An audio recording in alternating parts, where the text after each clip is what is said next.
那不过在下午的球台边的训练当中啊，可以看到两人还是比较轻松的。那就像丁俊晖赛前所说的啊，这场比赛谁的心态好一点，谁能发挥得更稳定一些，那么谁获胜的几率就能更高一些。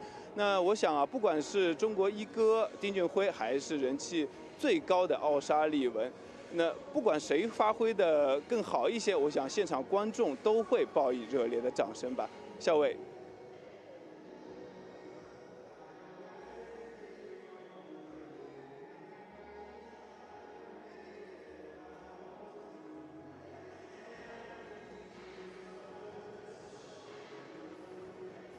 那的确啊，首先不得不说啊，虽然今天下午两位中国小将是先后输掉了比赛，但是中国球员在本届斯诺克大师赛上的表现还是让我们感到眼前一亮的。那么就在隔壁啊，2号球台斯嘉辉和特鲁姆普今天晚上同样会上演一场焦点战役。那从之前的2场比赛来看啊，斯嘉辉是一路过关斩将，闯入到了8强当中。不过在上一轮结束之后啊，斯嘉辉也是表示自己其实并没有调整到很好的状态。上一场比赛的获胜也是有一点侥幸的成分在里面。那我想他还需要更多的比赛来找到适合自己的这么一个节奏。那么今天他对阵世界第2的特鲁姆普，对他来说是个挑战。那同时呢，也会给他带来更多的一些球技以及自信心方面的提升。那我想，不管是结局如何吧，那2个人我觉得至少是都有概率去获得这场比赛胜利的。而如果斯嘉辉一旦能够获得这场比赛胜利的话，我想对于他今后的道路来说，应该是很有帮助的。那么在这里也是提前预祝丁俊晖和斯嘉辉吧，希望2位中国小将能够在这里现场给大家演一场精彩的比赛。校尉。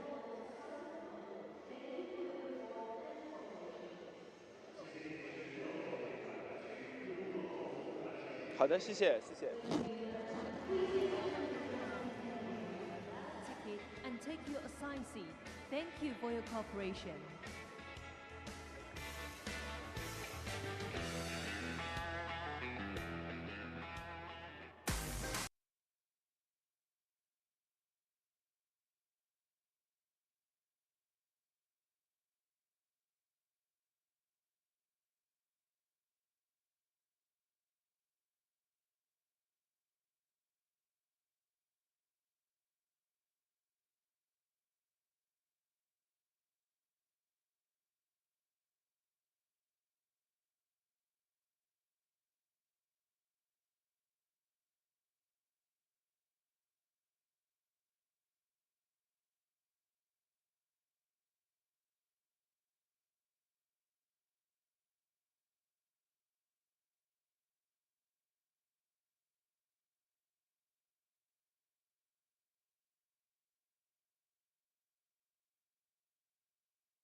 那看来您对这个运动非常了解，那我们就要给你考一考出一个难题，好不好？现在我们看向大屏幕，来看一下，猜猜我会怎么答啊？哎，这是谁呀？大家可以喊出他的名字啊。好啊，那如果是您在平时啊，看到这样一个局面的时候，您会选择去进哪一个洞？您可以选一下。进1号洞。2号洞。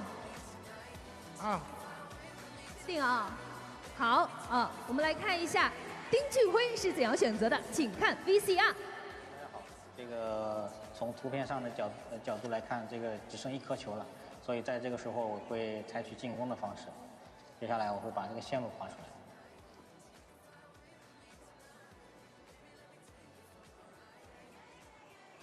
这个就是我采取进攻的这个选择的带口。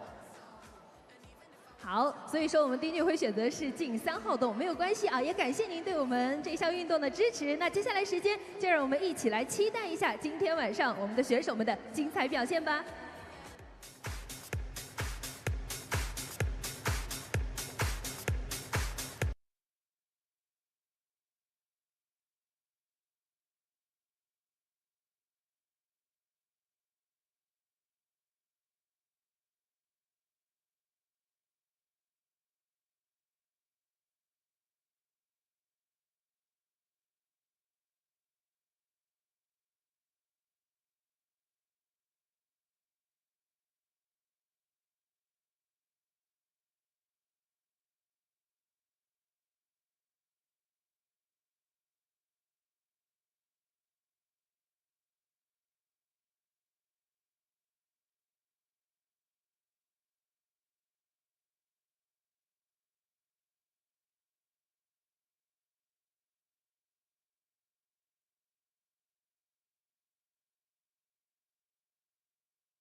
loud for Ronnie O'Sullivan. They love him here, and he loves playing here.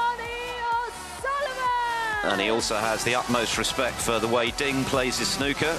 They've had some great battles down the years, and so silence falls for the moment, at least, inside this Shanghai indoor stadium. We're ready to go. Best of 11 frames for a place in the semi-finals. First to 6 to claim the victory.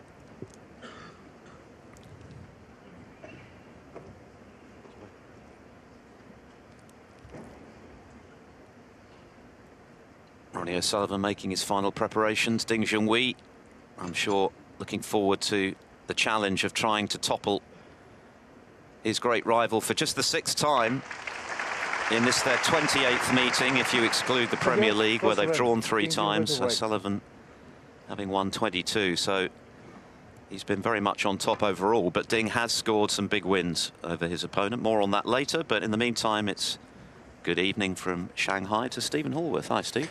Oh, good evening, Phil. Good evening, everybody. What an occasion this is, and what an atmosphere in the arena. I've got goosebumps. It felt like Christmas Eve last night, thinking about this game today. So excited for this one. 2 titans of our game.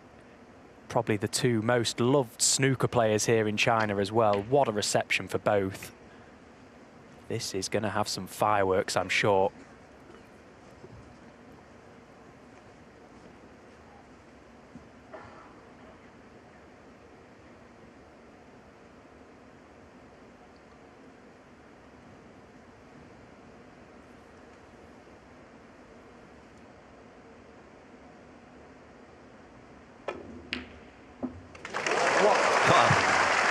What a start.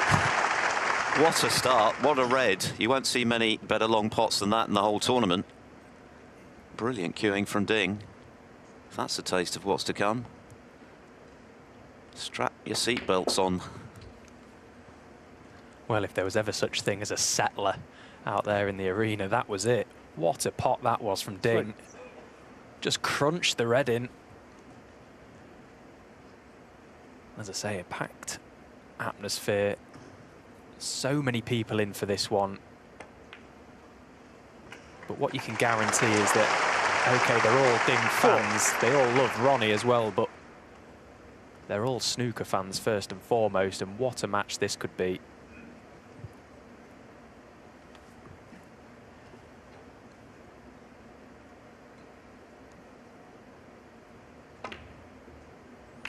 Well, that was a very attacking shot from Ding. It was a pretty thinnish cut, and he's got the second part of the shot very nicely with the split into the reds. Unfortunately for him, the brown has stayed out. This is actually their first meeting in China since this tournament in '09, when O'Sullivan won the first of his 5 titles.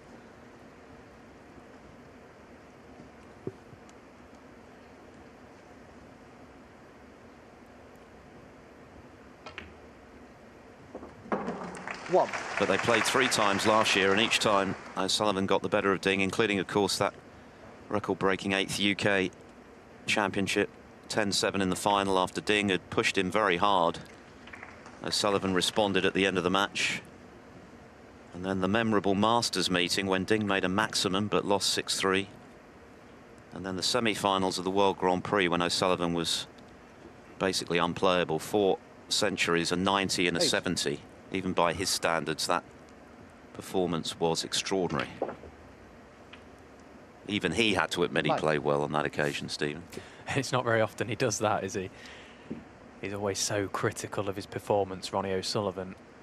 But these are the occasions that he can really get himself up for. These get the juices flowing, this type of match. Playing Ding in his own backyard. He's got so much respect for Ding as well. They're really good friends off the table. But there's no friends out there in this arena. Both of these players desperate to get the win tonight. Huge tournament, isn't it? The Shanghai Masters, £210,000 for the winner. OK, it's not a ranking event anymore, but it still feels that way. All the best players in the world here. Top 16 on the world rankings. The 4 highest ranked Chinese players out of that 16 and 4 wild cards. It's the cream of the crop.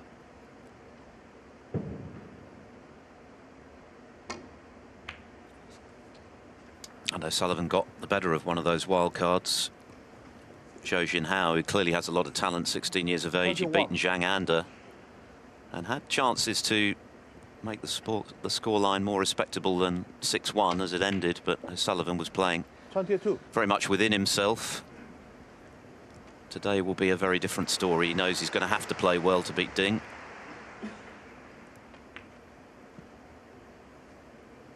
Oh, it only just wriggled in. But what a fine shot a few moments ago. He just played the brown 29. over the hole. Went a little bit unnoticed that. He played it off the side cushion first, purely for positional purposes. Couldn't get back down this end of the table. He was too straight. Chose to play it cushion first, controlled it quite beautifully.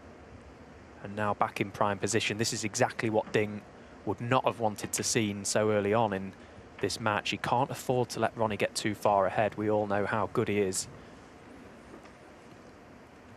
Well, it was a real statement of intent from Ding, wasn't it? That brilliant opening red, and to use the brown to bust the pack open.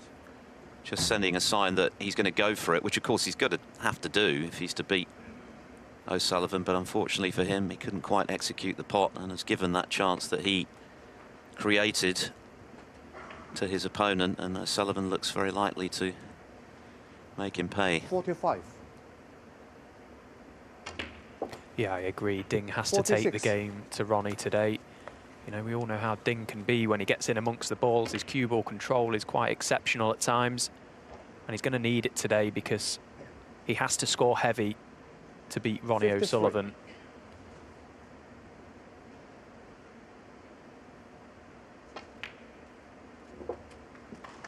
54.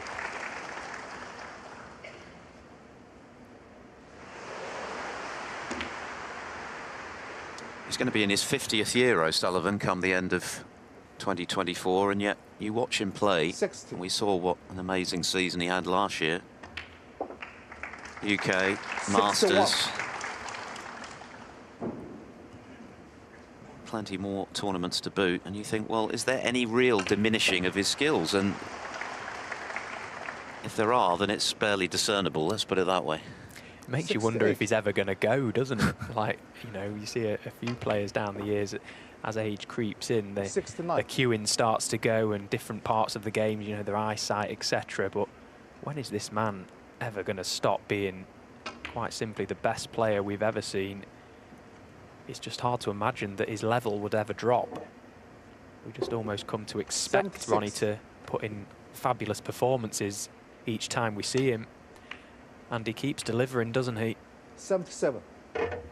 Took a brilliant performance from Stuart Bingham to beat him at the World Championship in the quarterfinals, when everyone had been anticipating a O'Sullivan-Trump showdown, and of course in the event they both lost, Trump to Jack Jones. 84. But aside from that, an outstanding campaign, even by O'Sullivan standards, player of the season. 85. And he's done for this frame in very quick time.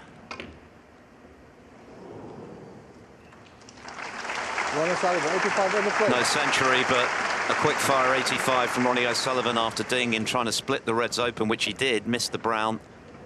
O'Sullivan did the rest. And so we're off and running in this eagerly awaited quarter-final encounter in Shanghai. O'Sullivan 1-0 up.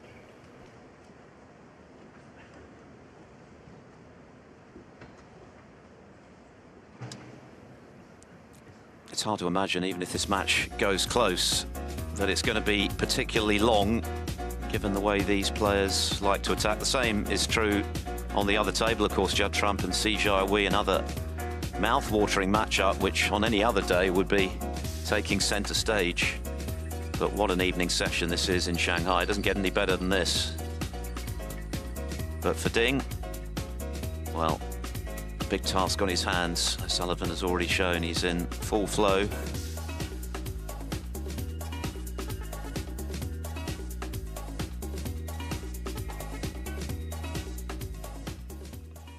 Great to see as well a Chinese representative in each of the quarters.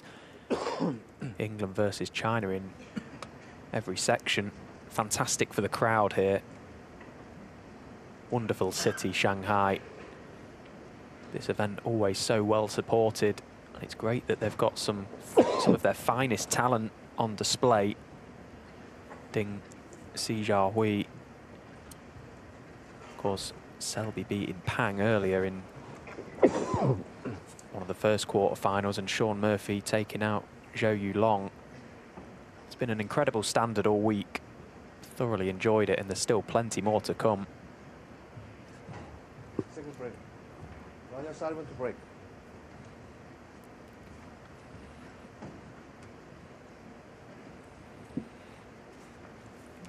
Ronnie O'Sullivan bidding for a 6th Shanghai Masters title and his 5th in a row. Of course, we had the 4-year gap because of COVID. Last year, he retained the title with a hard-fought victory over Luca Brissell, who lost to Si Jiahui.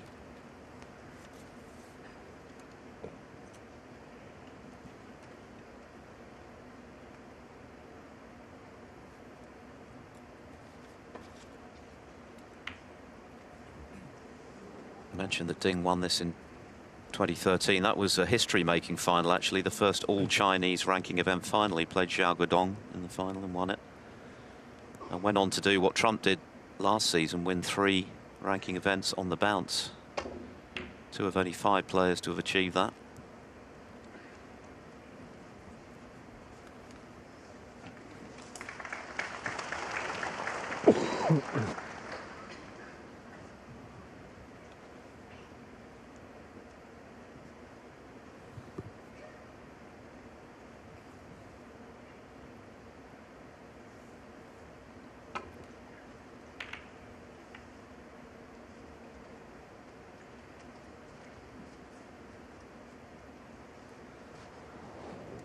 Well, it's a good job this table is nice and quick, because Ding was up pretty quick off that one, felt it caught it too thick, but you can see the cue ball just kept on rolling. And luckily it did, because the green is now covering that red that would have been available for O'Sullivan.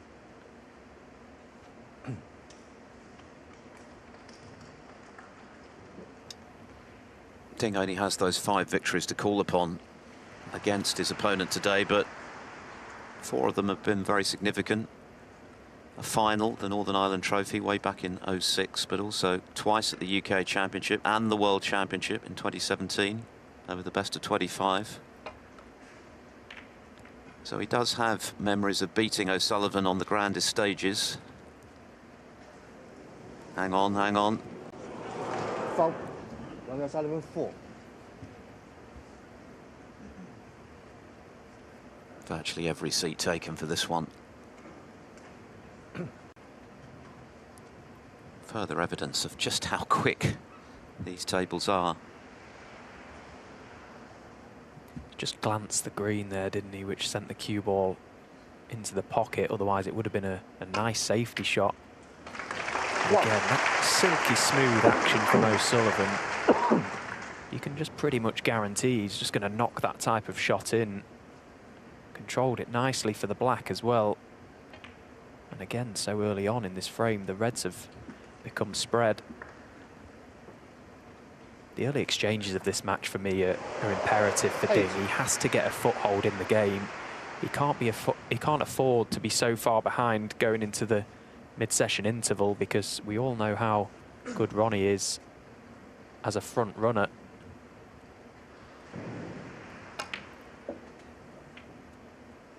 Nine.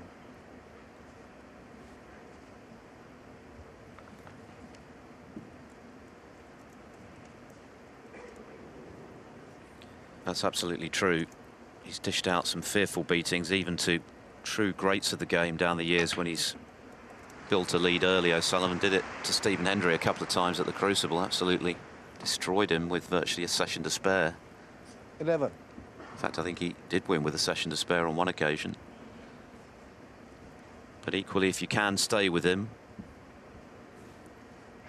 then he, like anyone else, will feel the pressure. He is only human. And that was exactly what Stuart Bingham was able to do at the World Championship.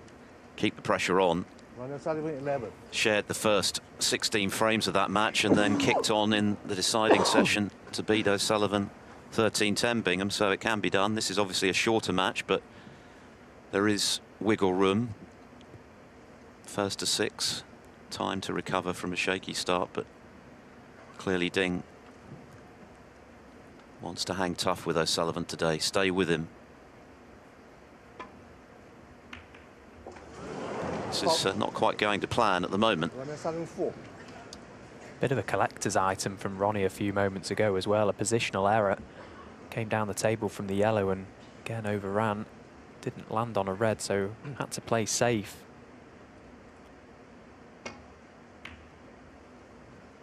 One thing that Ronnie is so good at doing is adapting to conditions as quickly as possible. We've mentioned that in previous years gone by, the conditions can be quite heavy out here in China, but you know, look at Ronnie's record. It's unbelievable. He just adapts. The best players will always find a way to do that. Doesn't matter how the tables are playing. He's there to play a game of snooker at the end of the day, and he'll do whatever it takes to win. Never lets things like that get the better of him. Just cracks on with it.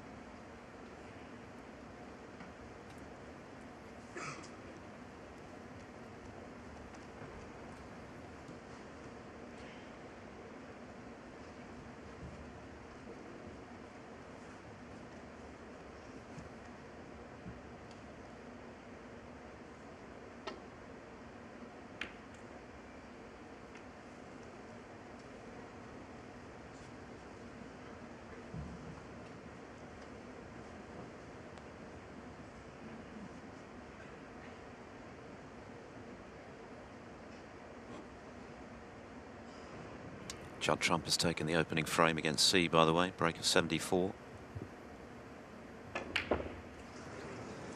Well, at that pace, they've got to be absolutely 100% accurate, otherwise they'll rattle and stay out. Ronnie just weighing his options up here. He's got a red that he could be tempted by, but you can see there's more value in this shot, getting Ding in behind the green. He's got such a presence out there in the arena, hasn't he, Ronnie?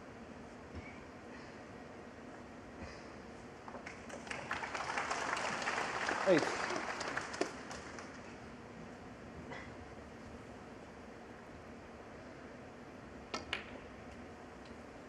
Nine.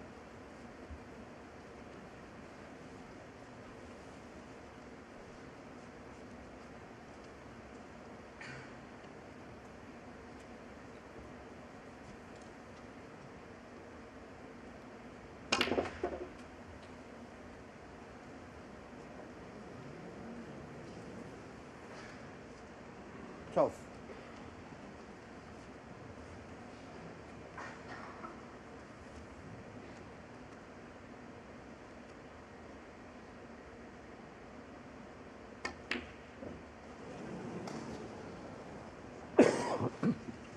One inside on 12.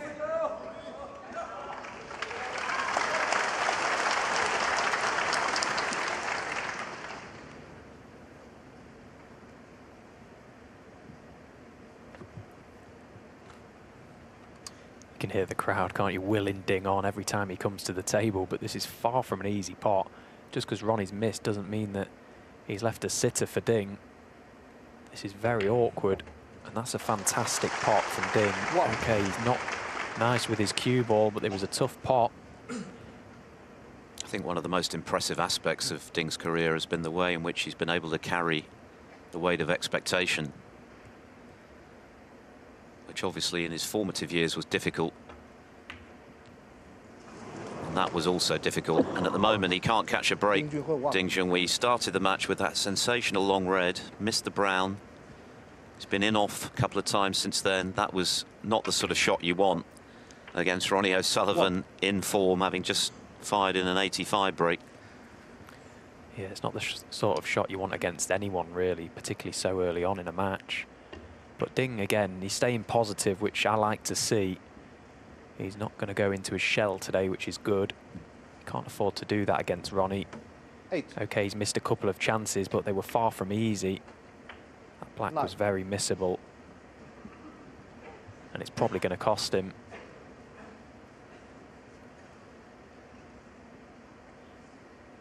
But yeah, it's hard to imagine really what Ding goes through or what he has gone through throughout his career, carrying the weight of China on his shoulders. 16. He's the reason why the game has grown so much in Asia. A lot of young talent coming through. 17. Zhou Yulong, Pang Zhengzhou and Si Jiahui all in the quarterfinals. Okay, 2 of them have been knocked out today, but that's because of Ding. You know, they may never have started playing because of Ding. We've got a lot to thank Ding for. He's a superb 24. ambassador for the game. And he's a lovely bloke to boot as well. Oh, and again, that red just wriggled in, didn't it, from Ronnie? He's 25. potted a few so far in this match that have just crept in off the side door. And had that stayed out, it would have been a very presentable chance for Ding to get right back in the frame, maybe even steal it, but that is academic now. It's going to be 2-0, barring something remarkable. He only needs this black.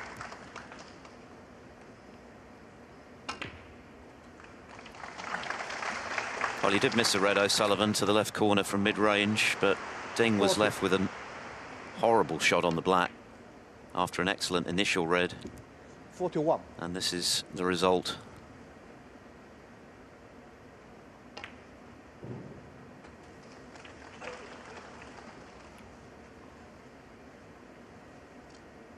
$48. 49. And the speed at which O'Sullivan does his damage just adds to the sense of a match getting away from you before you can even establish yourself. 54. You've only been playing for about 20 minutes or so. It's already 2-0 O'Sullivan. 55.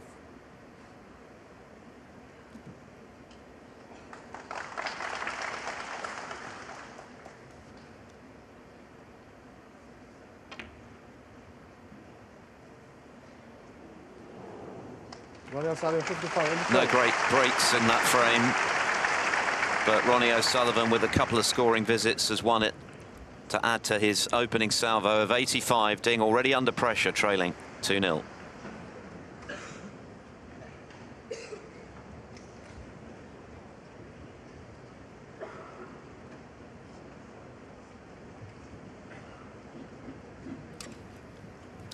So Ronnie O'Sullivan off to a flyer on table 1. What about table 2? Mentioned that Judd Trump had made a break of 74 in the opening frame. He's back in early in the second against Si Jiahui. And this is a matchup that Trump has always enjoyed. He's won all 5 and he's won them handily, to be honest. 4-0, 4-2, 4-2, 4-1 and 10-5 in the German Masters final last season, one of the 5 ranking events that Trump won. Made a good start again today. He would have been very disappointed, wouldn't he, Stephen, with the way in which his latest bid for a second World Championship ended. He just looked out of sorts towards the back end of that match with Jack Jones, who obviously played exceptionally well. We know what a great couple of weeks he had, but when it comes to his consistency throughout the season now in these events, it's extraordinary, isn't it? Oh, it's relentless. Last season, 5 tournament wins, 3 runner-up, 3 semis, 5 quarters. That is just, well, it's ridiculous, isn't it, really? You know, his consistency is unbelievable, Judd Trump. And he's now himself become such a serial winner. He doesn't just want to go deep in events. He wants to take the trophy home. Fantastic match over on table 2 as well. And you can watch it on Discovery Plus, of course.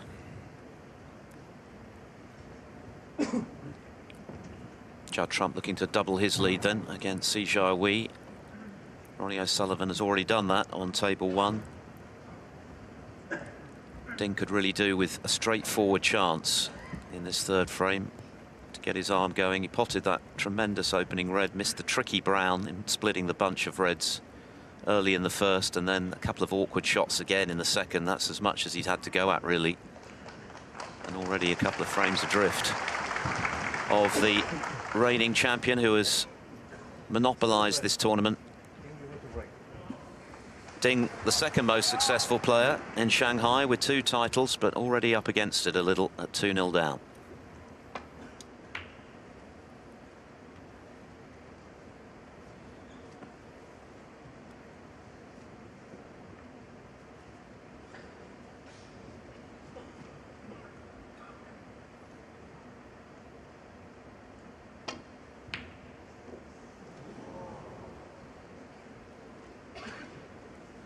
very close to the long red, and I think he's left the gap.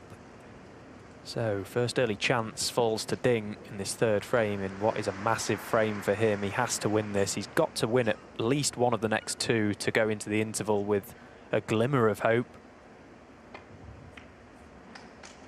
The brown in the first frame is looking a big ball now. The brown he missed to the corner pocket going into the pack of reds. He played the split so perfectly. He was a couple of mil away from that brown dropping. Had it gone in, we could have been looking at 2-0 Ding potentially, but Ronnie doing what he does best, and he just capitalises. Tough shot that is again for Ding. Not really able to dig down enough on the cue ball to get into the pink full ball. 6.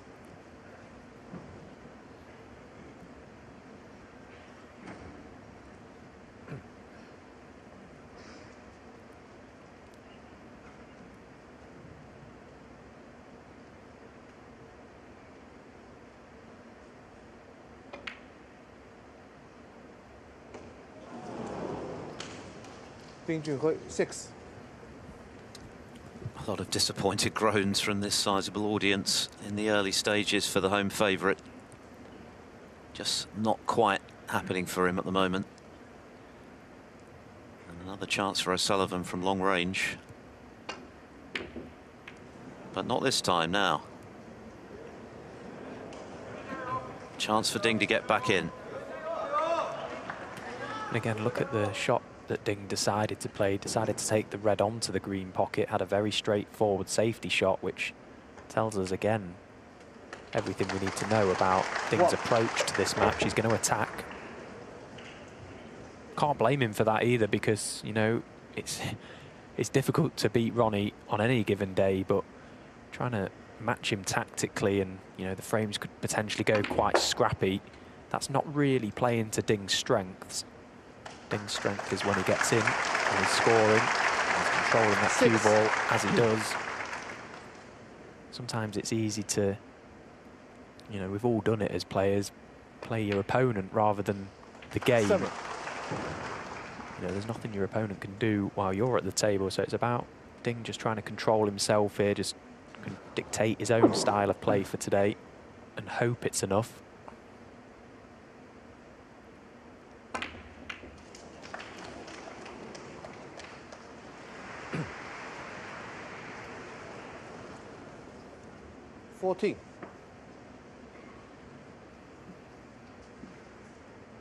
Just didn't quite get the bend on the cue ball that he was after there, going into the pack of reds. Tough shot that from a high black, really trying to arc the white into the reds. Yeah, it's just 14. not going to plan at all at the moment for Ding Junhui. There's one thing missing, but to then gift O'Sullivan an early in makes it so much worse.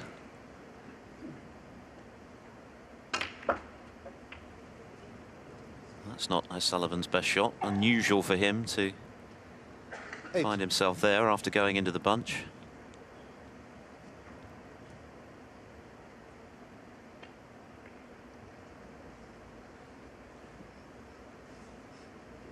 O'Sullivan 8.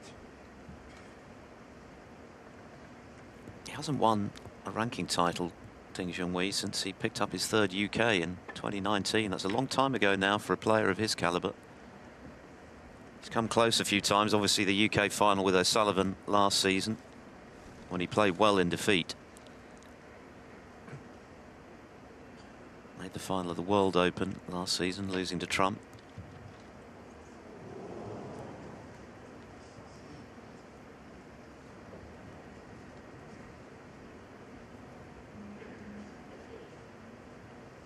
Played brilliantly in a terrific match with Ali Carter to set up this showdown with O'Sullivan. You were commentating that, Stephen. The way he finished with that great long red and then a big break after Carter had come back at him was impressive.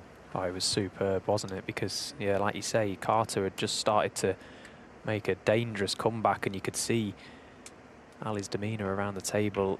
He was looking very confident, and it took something very special from Ding. That long red he floated in the decider, and then the one visit from it just shows you how good this boy is. He went missing for a few seasons, didn't he, Ding? But he's firmly back in the top 16. Currently sat at number 8 in the world rankings, and it's firmly where he belongs. Well, that was a terrific red to get back in to the right centre. So can he now capitalise?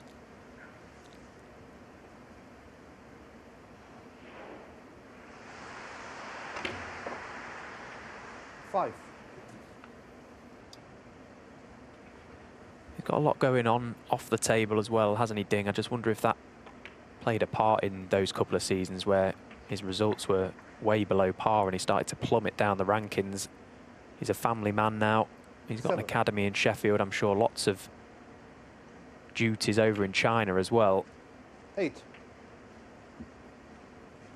You know, all that plays a part in your focus leading up to events. Your mind could tend to be elsewhere, but he looks very focused now to me. He's back, he knows what he wants to do. He wants to play snooker, he loves the game still. That's a fantastic shot from Ding. Green into the pack. He's gone a little bit closer to the side cushion than he would have liked. Ideally wants to be quite straight on this red, and he isn't. Again, just landed a little bit awkward. He's got to pump this cue ball through the pack here, possibly find a little gap between the 3 reds and the single one. He's played it nicely. 12.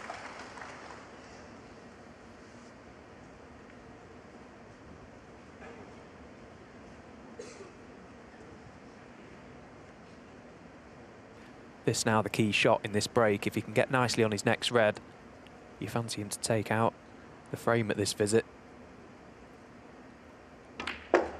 Had to avoid baulk colours. He was playing with lots of right-hand side there, trying to drift past the green, give him 2 cushions down the table, and 17. couldn't have gone much worse than that. That's a real shame for Ding and his army of fans, because he was beginning to look good there. A couple of excellent pots in that break, but it's ended way earlier than it might have done, and he's had a bit of luck off that secondary cannon.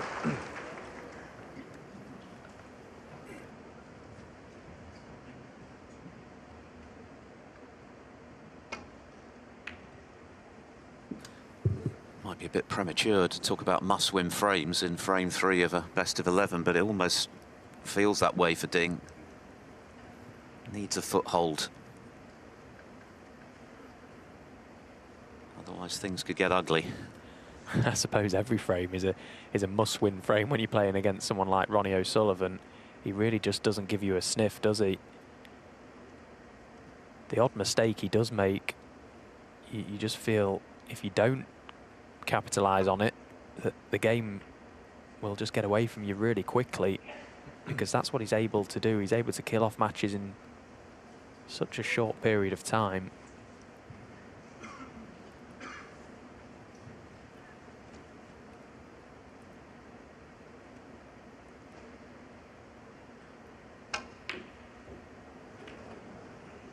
Well, just detected a little bit of a heavy contact there. You could see the object ball just lift from the bed of the table. Missed it thick as well, which would highlight that.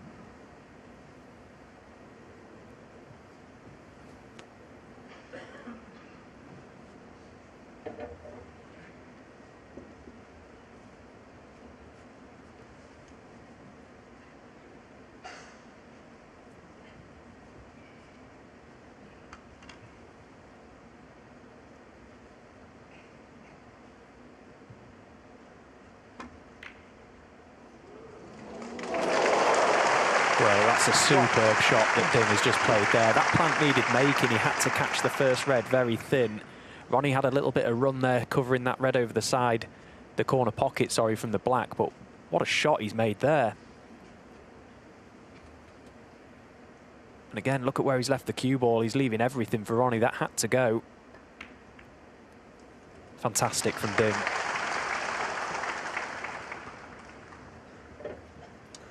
Yes, a series of outstanding pots in this frame, and now imperative that he goes on to clinch it at this visit. 9.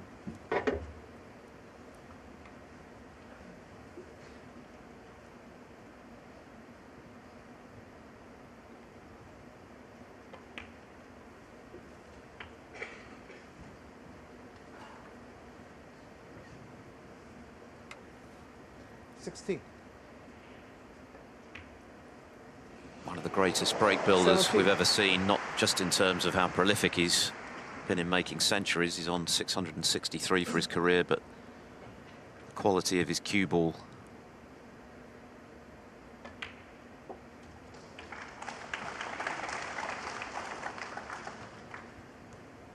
He's still only 37.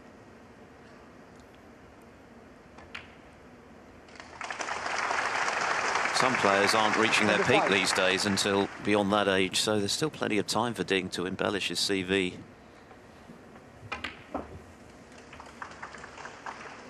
It's all about desire at this stage. You've alluded to the fact that he's got plenty of other 32. priorities in his life aside from snooker. 33.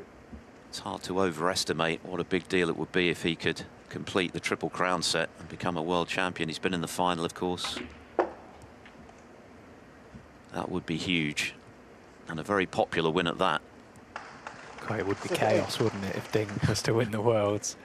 There's no reason why he can't. There's obviously been a lot of talk about it for a number of years. And it possibly comes as a surprise that he hasn't gone on to lift the title, but from what we've mentioned, you know, a lot going on for him. It's not easy to win that title. You know, there's so many good players about, some of the greatest players of all time still going very strong. Ding's gone close. 47. But this is where he comes into his own in amongst the balls. He's absolutely mustard, isn't he? 54. Big frame for him to win this as well. It was important. 56. Now another big one coming up. If he can get to the interval at 2 each, having gone 2-0 down, that would be a right result for Ding. 59. And in the process, getting some rhythm into his game. It was a bit stop-start with the chances he had in the first couple of frames. A few errors, some awkward pots that went astray, but he's played this frame 63. exceptionally well. 68.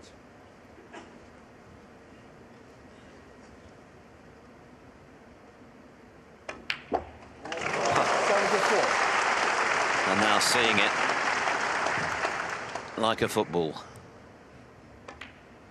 An 81 clearance from Ding Junhui. That's got the crowd going. A vital intervention from him after Ronnie O'Sullivan's fast start.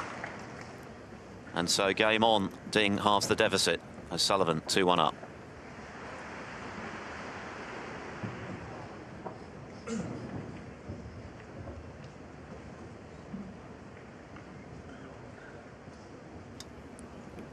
Quick fire stuff as we expected on this fourth evening here in Shanghai. Of course, we've got the two semi-finals coming up on Friday and Saturday. The respective winners of this evening's matches will contest the Saturday semi, which is over the best of 19 frames. Ding Junhui or Ronnie O'Sullivan to play Judd Trump or Si Jiawei. Trump took the first frame with a break of 74.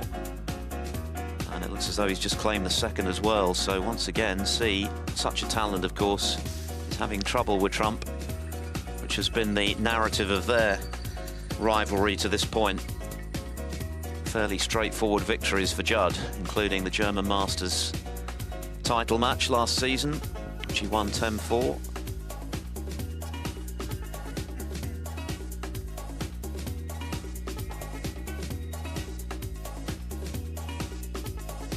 Terrific break though from Ding, and that should be a real confidence booster for him.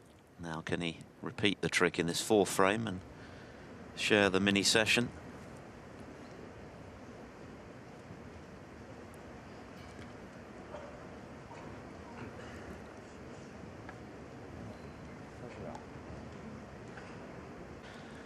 Mop up frame two.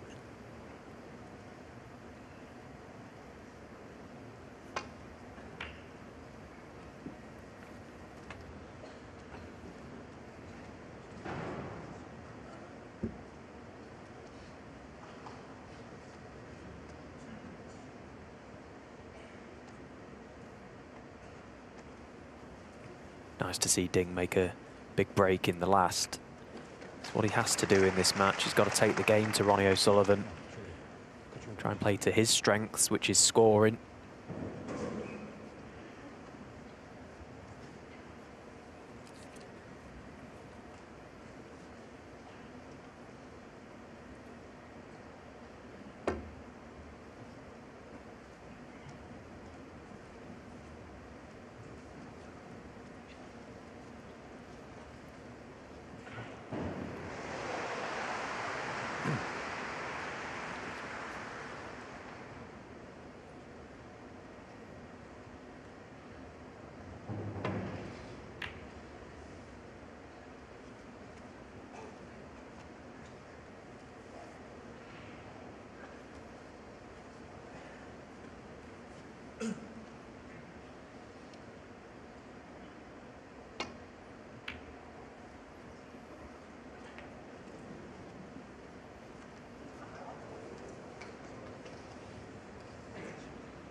Delicate little one this for Ronnie, left-handed, just trying to nip into the cue ball, and he's got nowhere near the pot there. That was a tricky little one, but expected him to get closer than that.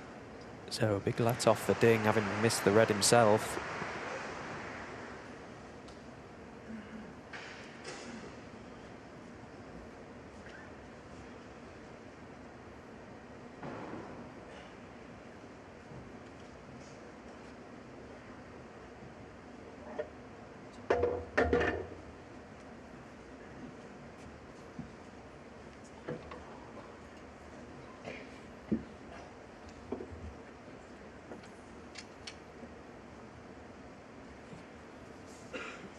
As if he's able to just screw the cue ball around the back of the black for the black into the same pocket.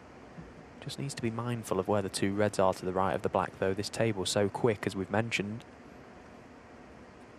Doesn't want to snooker himself behind one of them.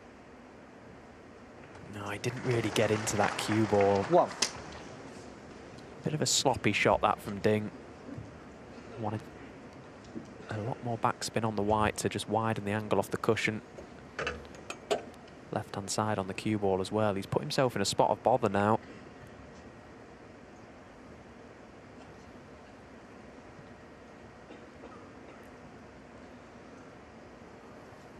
From what we've seen so far in this match, he's attacked, but this black is so tough. It's hard to see how he can play a telling safety shot, really.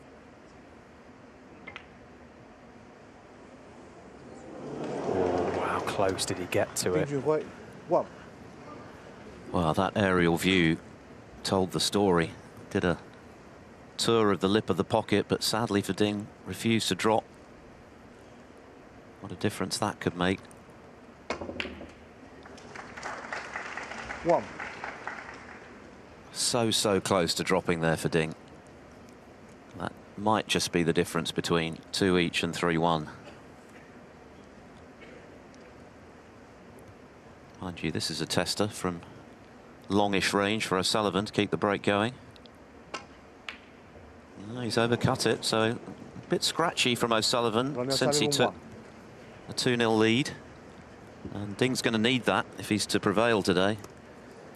Yeah, it was a bit of a timing shot, that one, which you just have to slow the delivery down upon striking the cue ball, just to try and nip into the white and hold for that red. Probably would have knocked it in if he was pumping it round the angles. So again, another let-off for Ding, and that's 2 in this frame. He can't afford to not capitalise on these errors from O'Sullivan. 8. The 2 reds either side of the pack are the ones that Ding 9. will probably focus on for the time being, and then there's a red just at the back of the cluster that will eventually pass into this right corner. He can leave himself low on that at some stage, bring more reds into play. Thinking 4 or 5 shots ahead here. And it's what Ding will be doing. 16.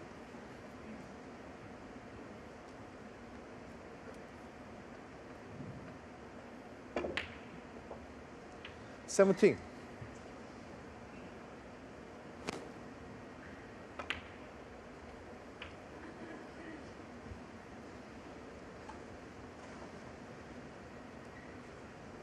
24. Well, he's on that red now, so there you see, he's able to just run this cue ball through, push a few more reds into play. He's not hit it properly. 25. Needed a lot more pace on that. He's out of position now. Can't see him taking this black on.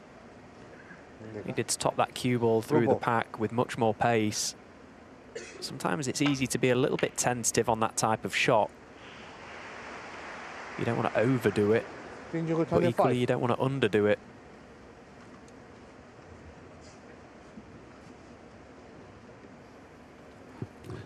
He's left the red. Oh, that was a very disappointing visit from Ding's point of view. One thing to lose position, which he was disappointed with, but compounded by the fact that he left O'Sullivan the chance to get straight back in.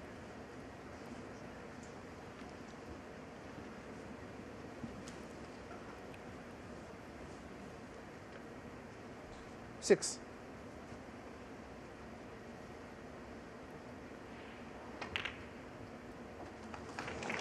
7.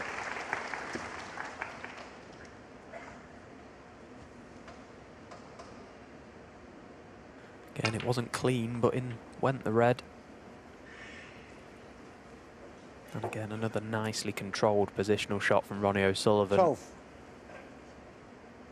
Just strikes the ball so well, doesn't he? 13. So pure.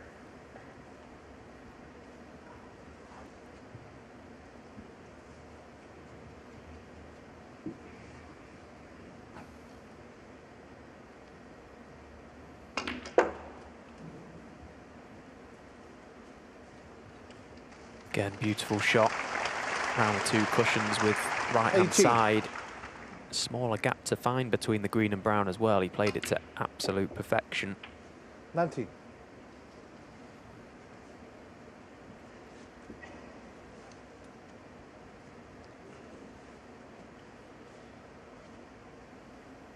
So this is the closest frame of the match so far, for sure, and a big one.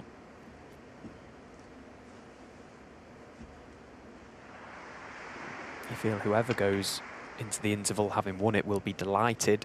Ronnie with the chance to go 3-1 up, Ding with the chance to level things up. 24.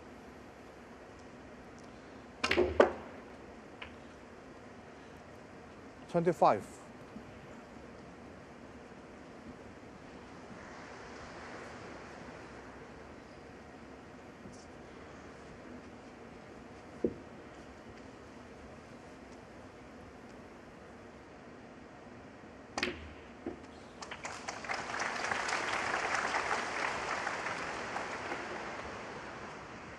30.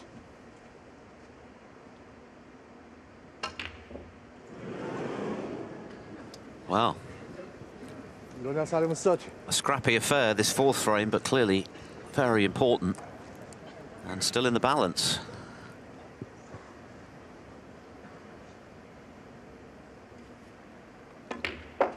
Ding able to flick the only safe red out as well from that positional shot. Yeah, Ronnie just started to lose his cue ball a fraction at that visit and eventually became unfound, so chance for Ding now, and a good one. There's nothing really safe. 7. The black on the top cushion he's not bothered about, happy to leave that there. 8. He'll be highly delighted if he can get out of this unscathed at 2-all, start again, best of 7. Made an excellent 81 clearance in the previous frame, but aside from that, it's been a bit up and down from Ding, but that was a glaring error on the red just now from O'Sullivan. 13. Is he going to pay with the frame?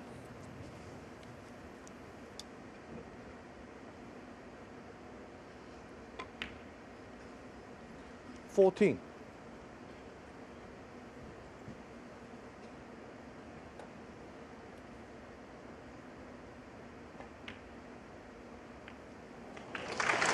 'Delightful shot from Ding. Knew exactly where he wanted to leave that cue ball to just float the white over the side 17. cushion, just flick the red out from behind. Perfectly controlled. 18. Left his white in the exact spot where he could just roll it over that side of the table. Didn't have to play with any sort of spin on the white. It was a perfectly natural angle. 21.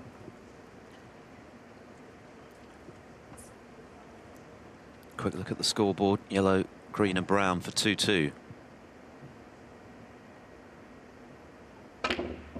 Oh, in playing pace to get on the green, he's missed the yellow. Now, where's the yellow going to end up? 21.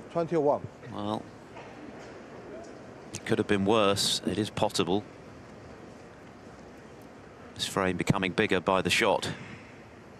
You can see from that angle there, the angle that he left himself on that yellow was not nice. He had to pump that cue ball around the table. It was a poor previous shot to even leave himself low on that yellow. Had to be straight or high, really. Happily for Ding, that miss didn't cost him the frame, which is still up for grabs.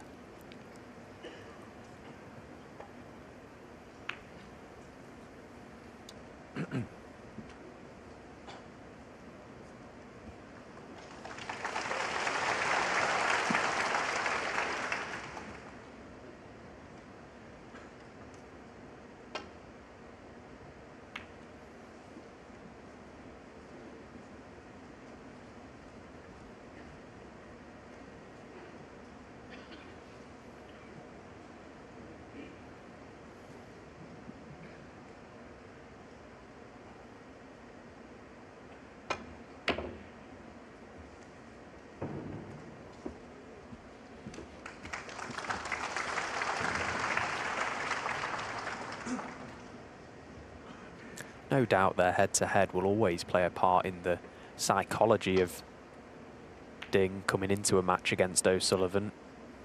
O'Sullivan leading the head-to-head 22-5, which is quite prolific. But what Ding has here is he's got the home advantage in Shanghai. He's got the crowd, of course. They all love Ronnie as well. They love snooker, but they'd love to see their main man win. Feels very energised in the arena, and I'm sure Ding is feeling it too. Foul, enemies. 105. It's going to go back.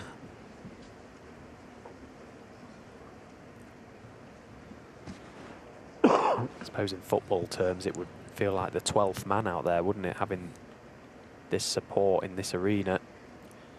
It can be a double-edged sword though, can't it? And we've already alluded to the weight of expectation on Ding, always expected to deliver. And if you're struggling a bit, sometimes that support can actually work the other way because it's making you more anxious. You're almost over trying to deliver to impress your fans, and that's when mistakes can perhaps creep in. So it's a tricky balance.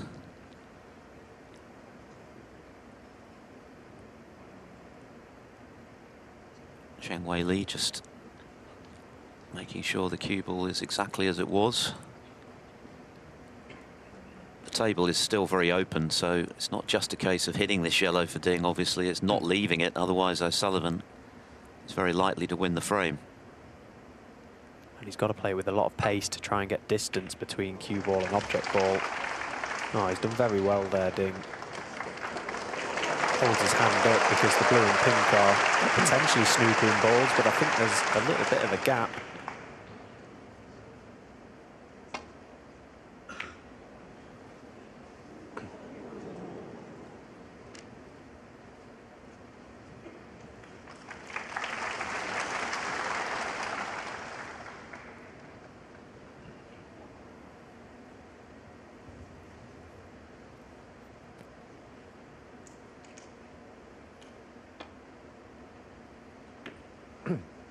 Oh, Ding needs that yellow to pull up, and I don't think it will. This table's very fast. That always looked like it was going dangerously close to that middle pocket. He left Ding with a very awkward safety shot there, Ronnie O'Sullivan. Had the yellow just catch both knuckles of that middle pocket. There was no obvious safety shot available for Ding. It was quite tough.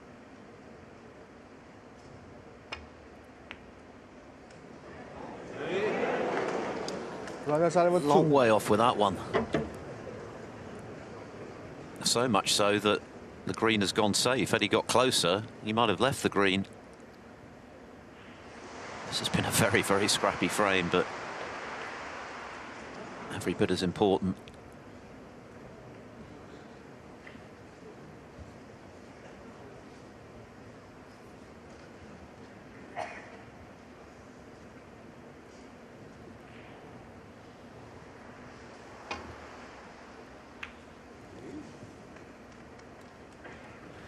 Nicely controlled from Ronnie, coming in behind, knowing exactly where he was going to send that green ball. Target was pretty much central to this top cushion.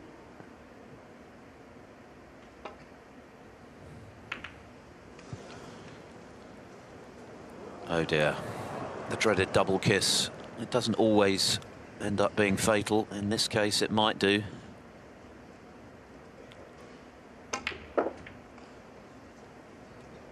Didn't want the cannon on the blue. So, hope for Ding yet. Yeah, that was a really poor shot from Ronnie. There was so much room for error there. Anywhere down the right side of the table, just had to avoid any cannon to anything, really. And he would have been perfect on the brown. So this has become very tense all of a sudden. I think both players realise the magnitude of this frame going into the interval. Ronnie at 3-1 up will be feeling great, feeling ready to kick on. Ding will be delighted to just still be in touch with Ronnie, because he has missed a few chances, hasn't he, Ding, particularly early on. It was a little bit of a shaky start. He set out with intent, though, to attack, which you can't fault him for.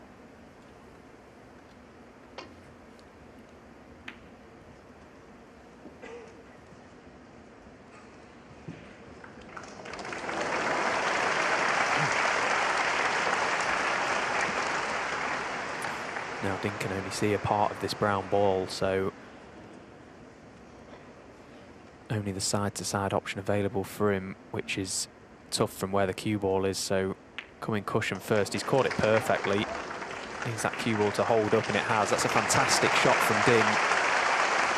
Played in behind the brown. Didn't want to catch it on the way down. Cushion first. Very well played.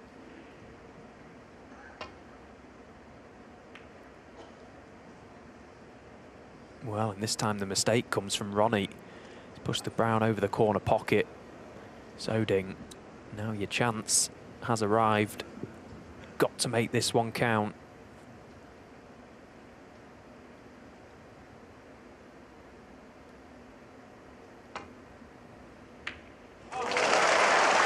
And in it goes. So just the blue. I would imagine this has been one of the scrappier frames these two players have ever contested. But it doesn't matter from Ding's point of view, because he has won it, and he will be extremely satisfied to be level after the start.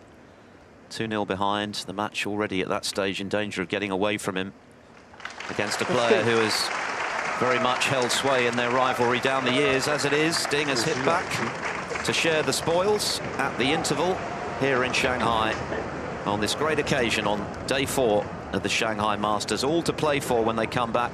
It's 2 frames all.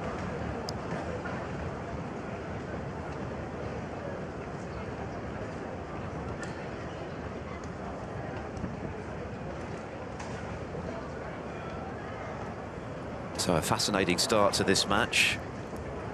A couple of 80-plus breaks and then a very scrappy, tense affair, which eventually has gone Ding's way after an excellent safety, which created the error from O'Sullivan. Meanwhile, on table 2, a match, of course, that you can watch here on Discovery Plus to its conclusion. Judd Trump is threatening to go 3-0 up now on former world semi-finalist Si Jiawei, but he's missed the yellow. That's a surprise, when the frame was seemingly at his mercy. And this has become a big frame now for Si, who's never got close to beating Trump in their previous 5 meetings. Scored a good win over Luca Bracel, the man who denied him a place in the world final a couple of seasons ago, to set up this latest crack at Trump. And that's a very well played shot. He couldn't have played that any better. So a real chance now for Si to halve the deficit. The more I watch Si Jiawei, the more you just get the impression that he's going to become a big-time player. Still only 22 years of age. Currently ranked 20th in the world, which is incredible, really. He's had a lot of big scalps, hasn't he? Beat Mark Williams at the Crucible in round 1 this year. Of course, that memorable semi-final against Luca Bracel. German Masters runner-up to Judd Trump. There's always a lot of talk about who is potentially going to become the next ranking event winner. This guy is surely a contender. Yes, I think that run to the final in Berlin was a big deal for Si, because it helped to exercise the demons of the disappointment of losing that world semi-final from such a huge lead. 9 frames, the biggest ever comeback, of course, and it inevitably would have left a few scars, but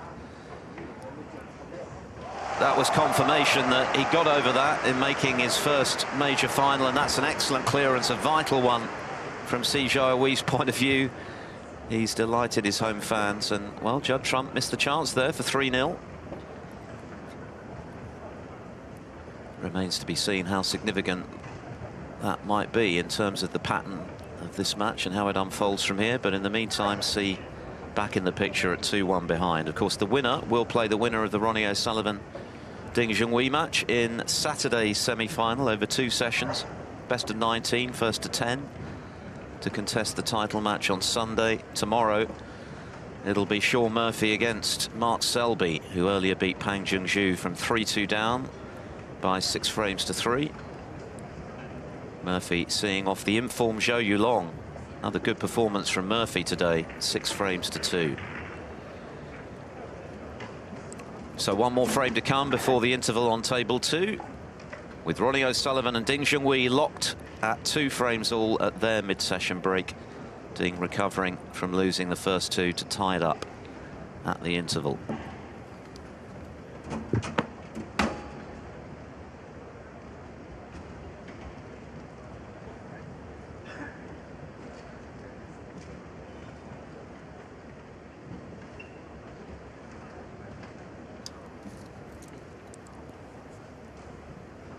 Zhang Tao resetting the balls ahead of frame 4 on table 2. Si Jiawei having just made a crucial clearance to steal the 4th frame on the black when Trump had the chance to make it 3-0. The 3rd frame, I should say. So there's 1 to come before the interval. 2-1 to Trump. When it looked like being 3-0, that's given Si the lift he needed as he looks for his first ever win over Trump in this, their 6th meeting. Trump apparently has been soaking up the culture this summer in Europe. He's been exploring the continent. Yeah, he lives the life now, doesn't he, Judd Trump? Every time I go on social media, he's in another part of the world. But that just underlines what this game can do for the players nowadays. You know, the opportunities are there. You know, if you're good enough and you get to the top of the game, you know, it's a fantastic time to be a professional snooker player, and Judd Trump has taken full advantage of his ability, his talent. You've still got to stand up and win the tournaments and win the matches, but yeah, he's created a fantastic life for himself. Became the first player to win in excess of £1 million in prize money. Ronnie O'Sullivan matching that achievement last season, but it was another very lucrative one, of course, for Trump with those 5 ranking titles.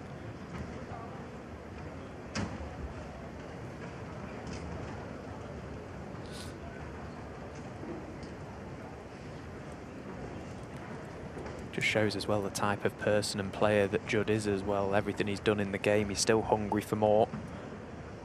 We mentioned those record-breaking seasons he's had. Last year was no different, really. Won 5 tournaments, runner-up 3 times, 3 semis, 5 quarter-finals. It's, you know, outrageous stuff, really. Outrageous consistency. Twice been in the final in Shanghai, Trump, 2015, 2017, in fact 3 times. He lost that memorable final in 2012 to John Higgins when he'd led 7-2 at one stage. Higgins made a maximum, came back to win. And the other thing about Trump is he's still got loads of time on his side, hasn't he? He's still only 34, he turns 35 in August. But there is bags of time to further improve, and already extraordinary CV. He's now got 28 ranking titles to tie up Steve Davis's tally. Every chance that he could end up as the most decorated ranking titleist when he does retire, assuming he maintains his motivation, desire for the game. Oh, dear me. Dearie me. What a shot that he's played there. Look at the pace as well. That's one for the highlight reel. Well, there isn't a shot that Judd Trump can't play in this game. He's got everyone in the book, and quite a few that aren't in any books as well. The way he played in that 2019 World Championship, particularly in the final over John Higgins, was frankly ridiculous. Some of the balls he was potting in that final had Higgins just chuckling in his chair.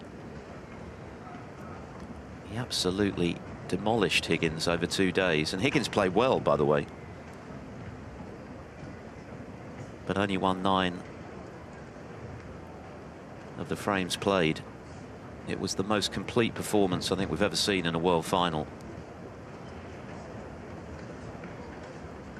A lot of professional snooker players are capable of producing that level on the practice table, but not all of them are able to take it out there into the arena. And as you mentioned, that world final was unbelievable because Judd really just brought his practice game to the world stage, didn't he, in a one-table setup for a world title. You know, to be able to produce that, there's something special inside this boy. Against one of the greats who, of course, had denied him the title in 2011. After Trump had been in a winning position or had enjoyed a useful lead.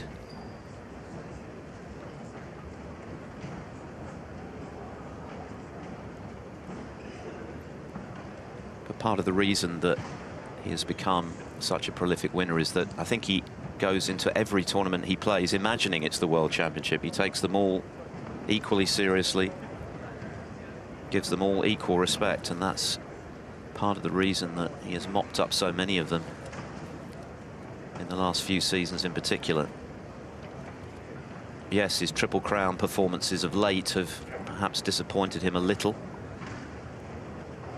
Of course, he won his second Masters a couple of seasons ago. But it's surely only a matter of time before he adds more of those big three to his CV, and as mentioned, he's got bags of time on his side.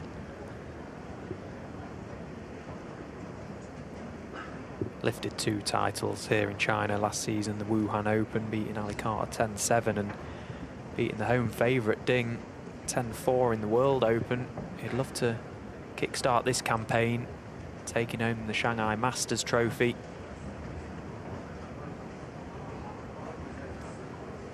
He's loved all over the world, isn't he? Wherever he plays, purely down to the fact of some of the snooker he can produce. As a snooker fan and a player, you look at some of the shots he plays and just think, how do you play some of those shots? But he's got an incredible ability, Judd Trump. You know, we can all knock him in on the practice table, but some of the shots he comes up with out there in the arena, it's why he's one of the best. But my goodness me, what a miss that is on the brown. That's come from absolutely nowhere.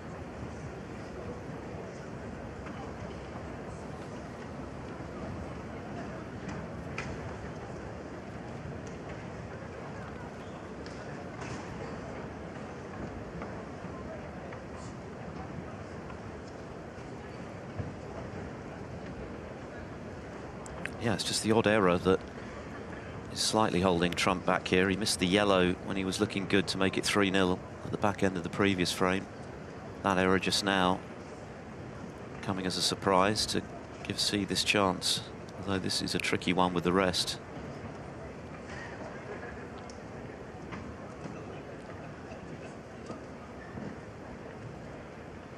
That's a good shot. He's going to need another good one, though.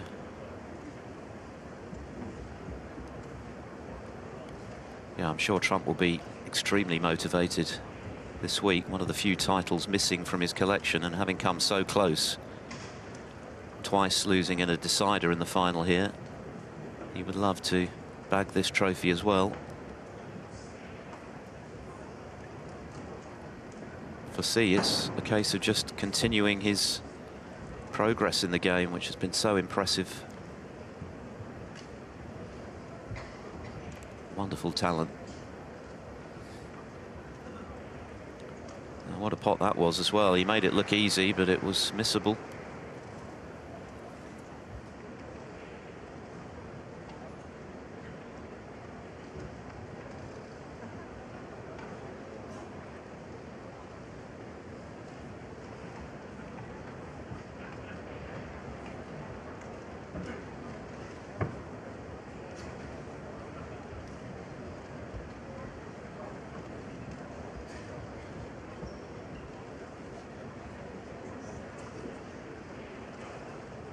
Everything about Si Jiahui just screams a top snooker player, doesn't it? The way he holds himself out there in the arena, how he plays the game, his cue action, everything is just so nice to watch. He's got everything to. He's got all the ingredients to become a top player. He's already near the top of the game as it is. It's amazing to think that a couple of seasons ago we were actually competing together on the Challenge Tour, and you know, to see just how quickly he's shot up the rankings. You know, you can always see in a player that there's possibly something in there, but you're never quite sure if it will come good. But it has done for him. What a great pot that was. I mean, again, such awkward queuing down on the cue ball. All sorts of things can go wrong with a shot like that, but he's just stroked it in as though it was over the hole.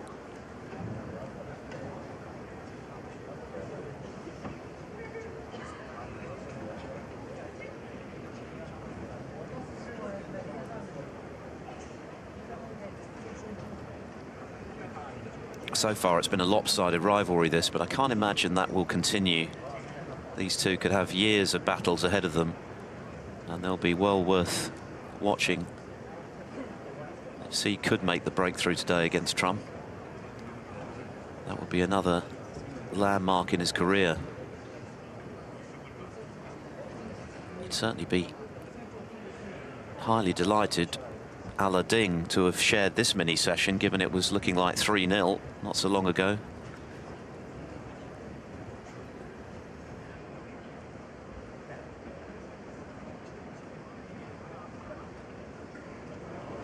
He's just overcut that one, though, when he was going nicely and getting right back in the frame.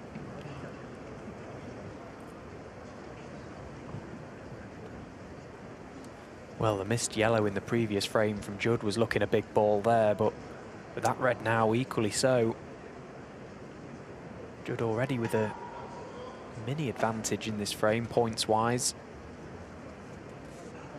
Of course, as all good players will realise, the magnitude of this frame now going into the interval. A 3-1 advantage puts you in the box seat.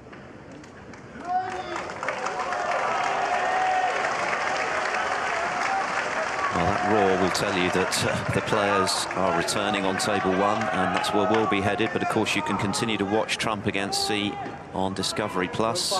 The respective winners to face off in Saturday's semi-final. Ding to get us back underway, and he'll be, I guess, the happier of the two, having found himself 2-0 behind. It was a pretty scratchy frame, to be honest, from O'Sullivan in the fourth. Missed a short-range red by a margin, which let Ding back in, and then eventually it was a very good safety from Ding on the brown that forced the error that got him over the line for 2-all.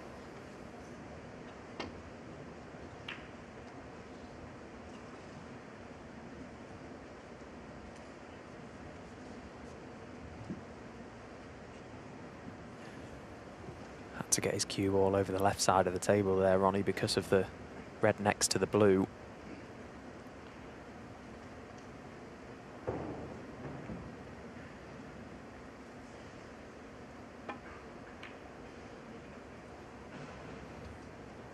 So Ding just opting to tidy the frame up there. Push that red back down the business end. More of a conventional frame now.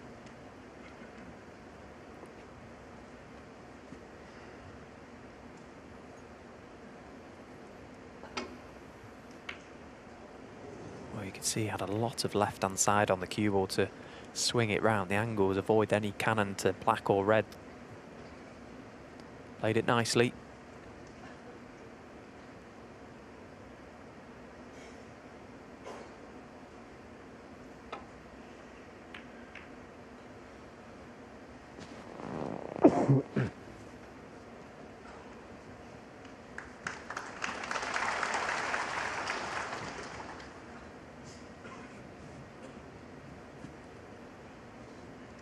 It's not very often you see that actually from Ronnie, a tap on the table.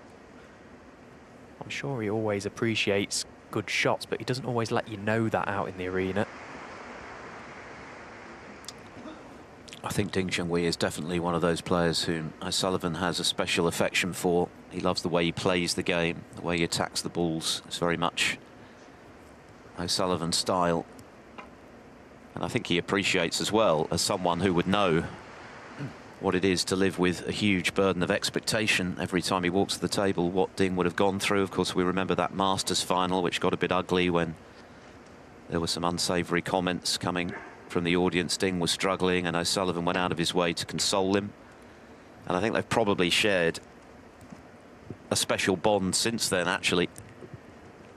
And they've done, well, probably dozens, if not hundreds, of exhibitions down the years, apart from the times that they've been in competitive action in a tournament. So they've got quite a history, this pair, and it's based on a huge mutual respect, even though O'Sullivan clearly has much more often than not come out on top.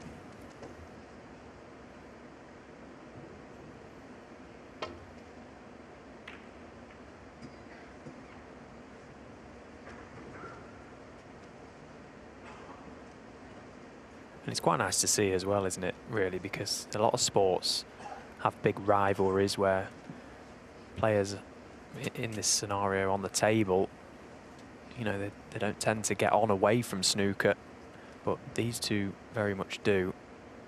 As you say, a lot of mutual respect, which is great, because you can really sense that out in the arena. Both players fully aware of each other's capabilities, but it doesn't hinder the fact that they both really want to win.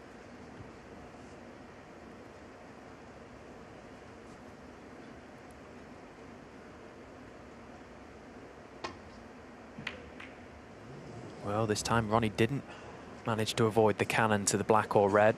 He's trying to get the cue ball around the back of them, and he's left an early chance for Ding.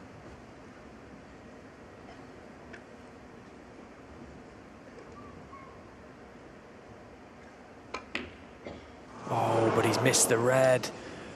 Oh, and you can see there, he's absolutely fuming with himself. He knows just how important this frame is. Ronnie O'Sullivan presenting a chance for Ding to get his arm going in this fifth frame. What a miss that is.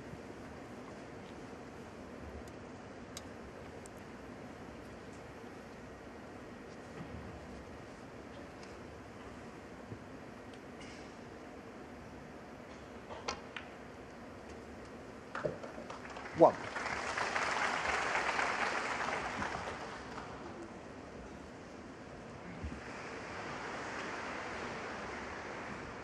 Wasn't really doing too much with the cue ball either, so just didn't deliver the cue properly. Came across it a fraction. Big mistake from Ding Junhui, an unforced error. Not something you want to be doing against any player on the tour. Never mind Ronnie O'Sullivan.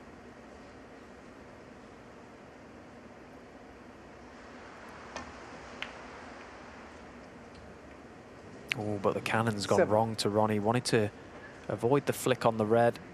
Just caught it on the way through, and it looks like very early on to this contribution, it's end of break. Yeah, O'Sullivan has not pulled up any trees in the last couple of frames and a bit. He's missed a few, made a few mistakes which weren't evident in the first couple of frames. Ronnie O'Sullivan 7.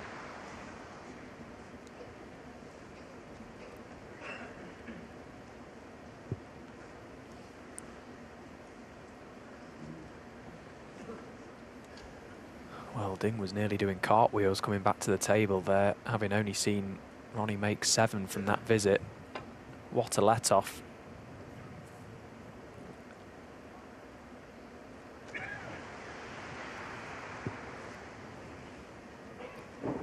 But that's a very poor safety shot. He's caught the red slightly too thin, which meant the cue ball had a little more pace on it than he wanted, and of course Ronnie, hand on table from that sort of range, knocks it in with no issues. Table isn't great right now, with both black and pink awkward. But with O'Sullivan, that may not last very long.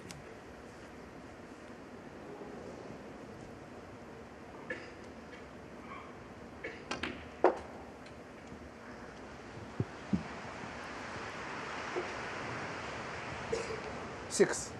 Just got to force this cue ball up a little bit. Didn't have as much angle as he would 7. have liked on that red to get nicely on the blue, but again, he struck it nicely. He's got a little bit of angle here. Taking the chance to get into that pink, and he's hit it sweet. Fantastic shot from Ronnie O'Sullivan, able to manipulate the cue ball so well. Really got into that, created more angle than it perhaps seemed. You're only able to do that if you strike the ball sweetly, and he's not struck that one well.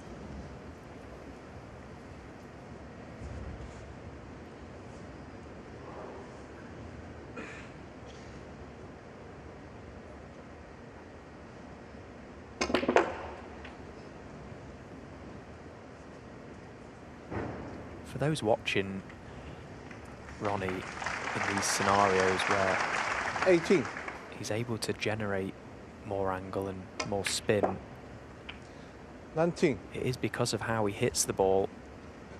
He gets the maximum amount out of it, and that's all down to the strike.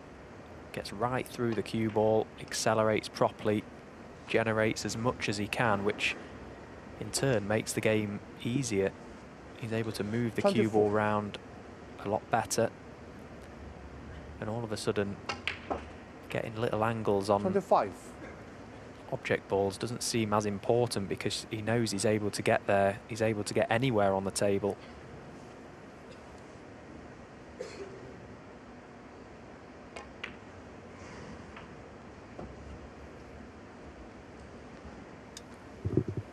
Judd Trump took that tight fourth frame, by the way, over Si Jiahui, so Trump 3-1 up at their interval on Discovery 31. Plus. See, having missed the red along the top rail. 32.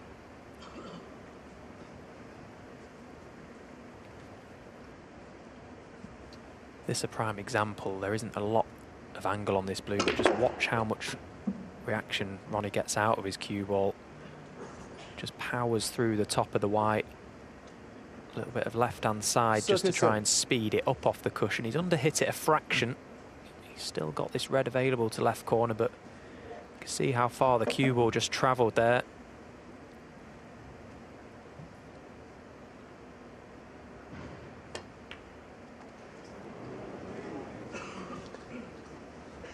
Ronnie Sullivan. 37. Definitely cause for optimism for Ding. O'Sullivan isn't playing anywhere near his best at the moment in this match.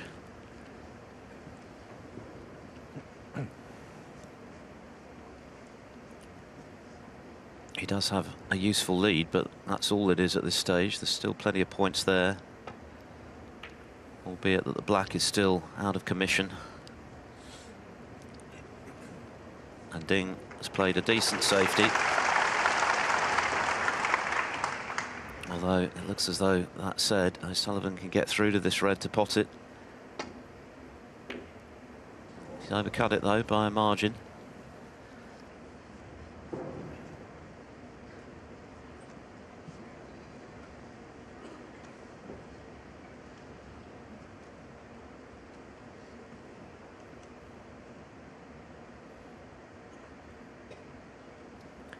Playing round the back of the red on the left of the table. Needs to be careful not to leave that for Ronnie.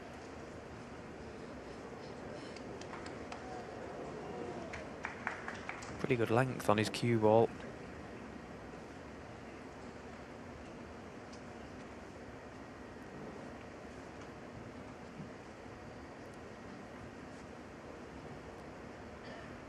Well, Ronnie possibly going for this red, trying to swing the cue ball round.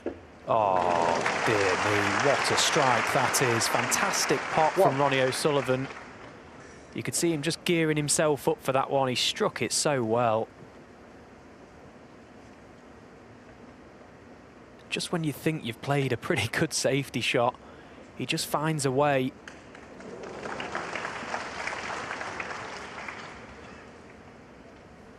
Five. The brown wasn't shabby either. Very thin cut, very nicely controlled. And 6. Excellent pots from O'Sullivan to get him on the cusp of moving back in front. Those 3 pots there, the shots of the match for me so far. He struck each one so well. earned himself a chance to see out this frame now, take a 3-2 lead. 9.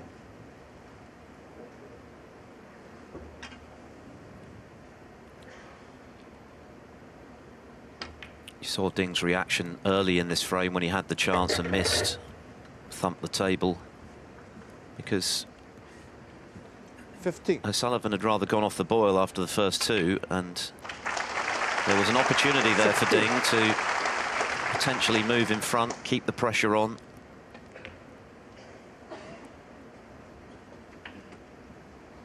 As it is, an excellent opening red from 22. O'Sullivan, the follow-up brown, and then the further red. All beautifully struck have given him 23. the opportunity to go on and win this fifth frame.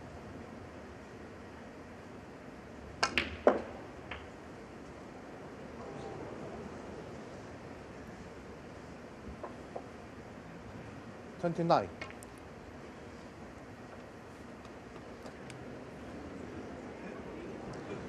Ronnie O'Sullivan 29 in the frame. Ronnie O'Sullivan wins the frame without Ding registering a point. The defending Shanghai Masters champion back in front here on day 4, leading Ding Junhui by 3 frames to 2, needing 3 more for the semis.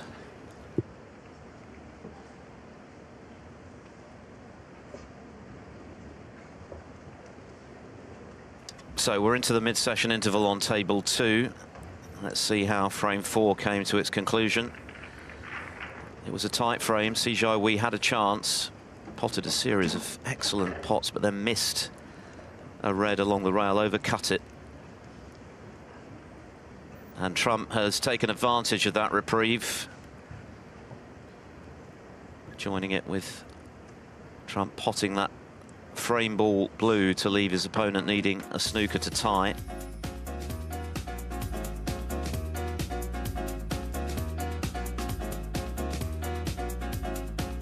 And that brilliant long pot ended the argument. It's just filth, isn't it, watching him? That's knocking those long balls. That's like one that. way of describing it, Stephen. So good, isn't he? And Si Jiawei taking a look at the scoreboard, which did not look inviting for him, and so Trump takes a 3-1 interval lead, and Ding Junhui playing catch-up again at 3-2 down to Ronnie O'Sullivan.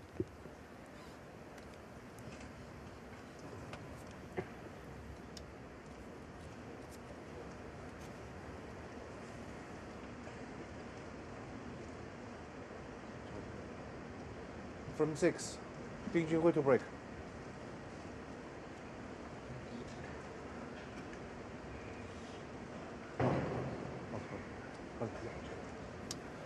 From Ding 6. Junhui just having a O'Sullivan word to with break. Zheng Weili, just checking. In fact, it's O'Sullivan's turn to break.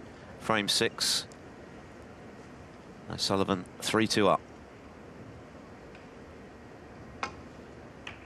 Going for his 5th consecutive Shanghai Masters, but he won't be thrilled with that break-off. It's been a bit up and down from O'Sullivan so far.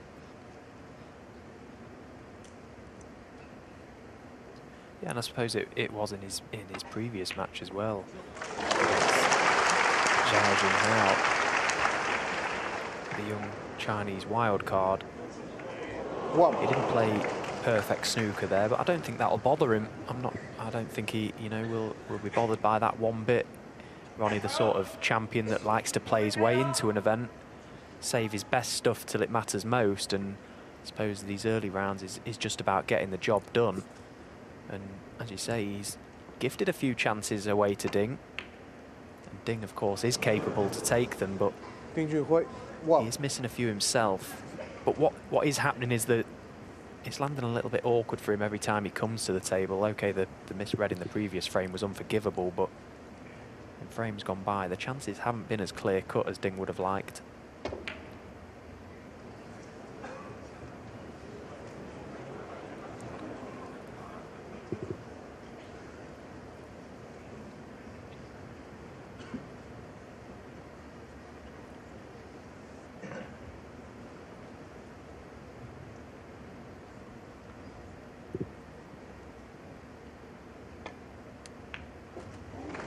1. Certainly a better pot than it looked. It wasn't as straightforward as it might appear on screen. Now then.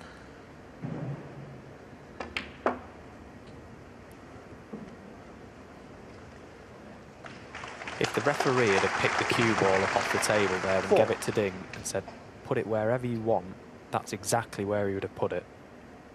Low on this red to be able to screw it in and bring other reds into play. What a positional shot that was from Ding.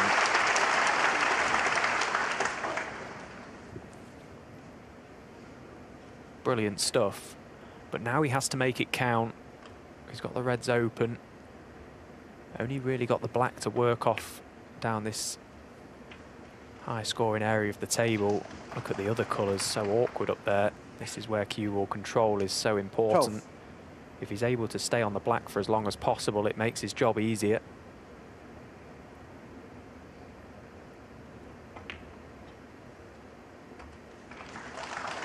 The one break of substance so far from Ding, the 81 clearance that he made for 2-1.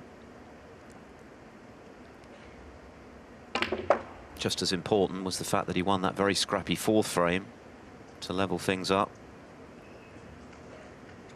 Had the early chance 17. in the fifth, couldn't take it, but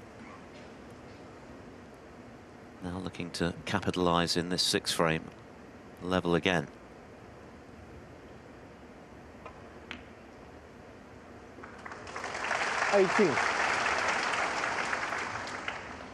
One thing we don't often say with Ding is he's lost his cue ball there, but he did do. Overhit the brown by some margin, but recovered the situation nicely. He's back in prime position. Couple of reds to play on down the left side of the table. Wanted to be straighter on this red to get on the black. 21.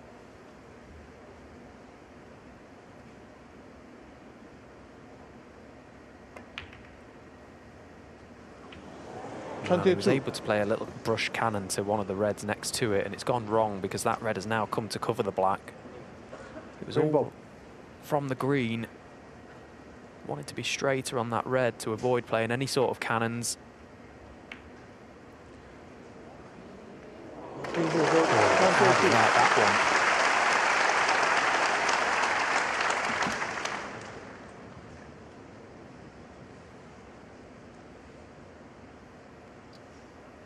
Ronnie needing to play with a lot of swerve here, and it's all about the pace. Well, he's hit the reds, obviously, but he stuck one up. So that fantastic shot from Ding to lay the snooker has created another chance. Was in a lot of trouble there, Ronnie. When you're digging down on the ball, trying to swerve, so difficult to control the pace.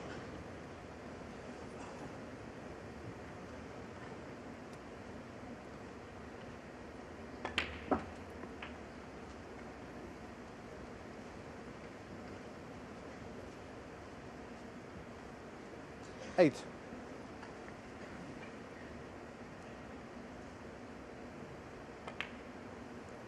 9.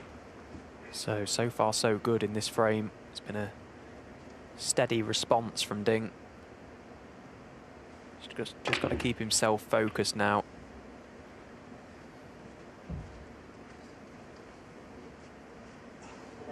$16.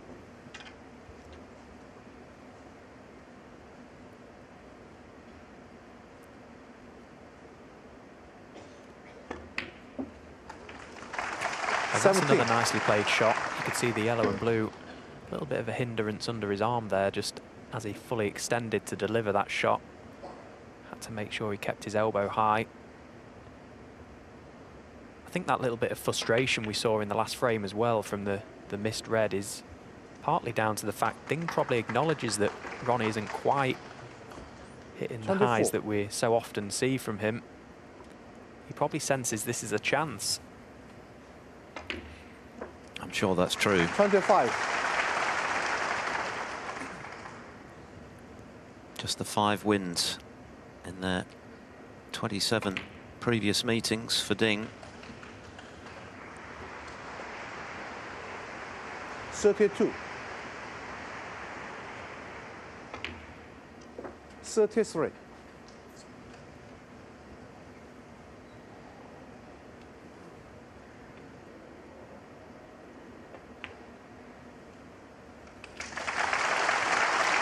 It was the snooker he laid that 40. set up this chance. And now the frame is surely his. 41. So a good response from Ding to missing that easy one at the start of the previous frame and ultimately not scoring in the frame.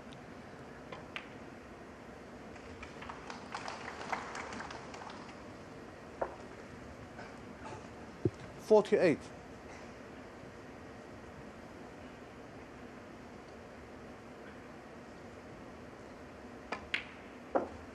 49. What started out as a best of 11 has now become a best of 5 for a place in the semi-final to take on either Judd Trump or Si Jiahui. It's really just heating 56. up nicely. This the hottest ticket in the city. Ding Junhui against Ronnie O'Sullivan. Everyone wants to see this 57. match. It's been a long time coming as well, as mentioned. You've got to go back to 2009 for the last time they played in China in this tournament. O'Sullivan winning on his way to his maiden Shanghai Masters, now going for his 6th. Ding going for a hat-trick. 61.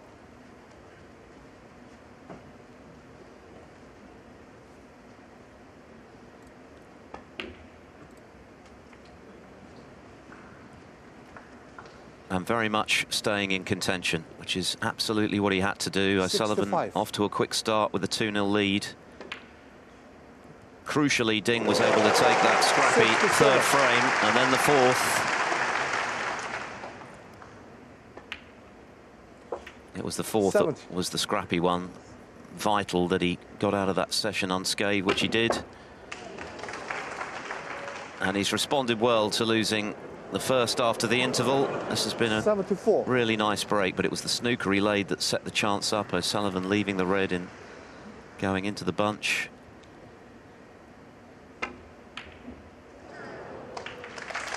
$74. 74 from Ding Junhui, and we're level again at the midway point of this quarter-final in Shanghai. 3 frames all.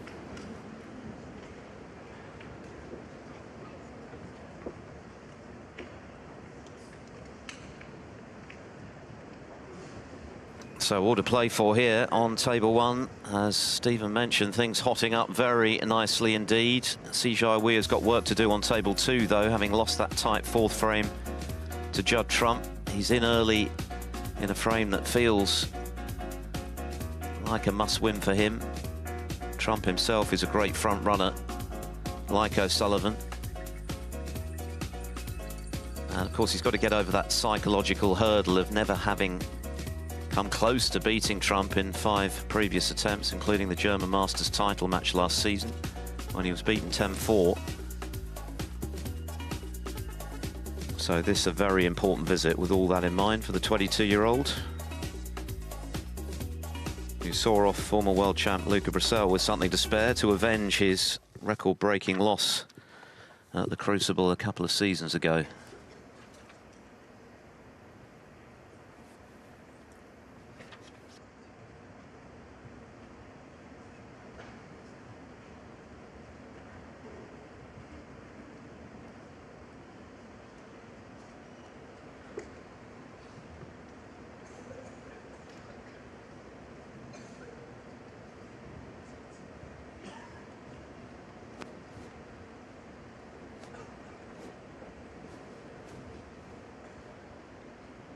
From 7.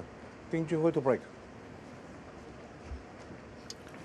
Ding Junhui, fresh from that excellent break of 74 to level this match once again, breaking off in frame 7. It's 3-all, first to 6 to go through to play Judd Trump or Si Jiahui, with Si at the table early in frame 5. Trump leading on table 2 by 3 frames to 1. You can watch that on Discovery Plus. Ronnie O'Sullivan has been a little uneven today in his performance. Started with a break of 85, doubled his lead in no time with a further run. of 50 plus, but since then there have been quite a few errors from him. So Ding will feel that if he can raise his game a couple of notches, he's got a great chance to score just his 6th victory over the defending champion.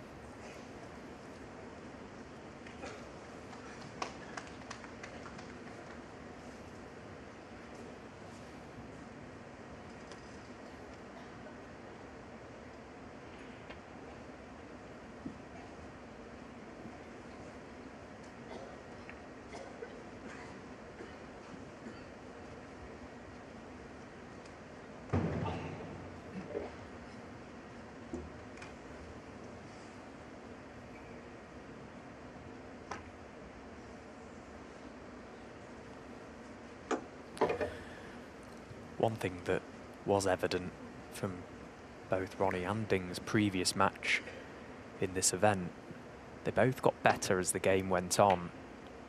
As the game got to the nitty-gritty when it mattered most, they both produced good snooker. Ronnie finished off his match against Zhao Xinhao with breaks of 78, 85, 79 and 60. And of course, we've already mentioned Ding's contribution in the deciding frame against Ali Carter was quite magical. The initial red was outrageous, really.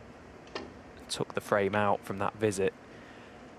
So that's something to cling on to. We've perhaps not had the fireworks we may have anticipated so far in this game, but there's still a best of 5 to be played in this best of 11. And with players of this calibre, it could quite easily just turn on at the death of this match.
So, chance for Ronnie to play safe off the pack, possibly re-promote the black.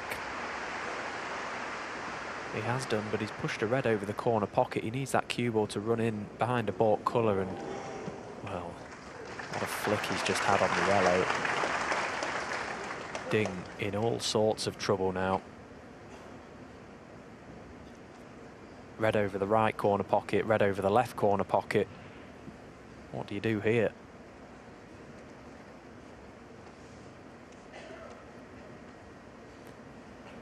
Only really got the main cluster of reds to go at. No obvious routes back to baulk.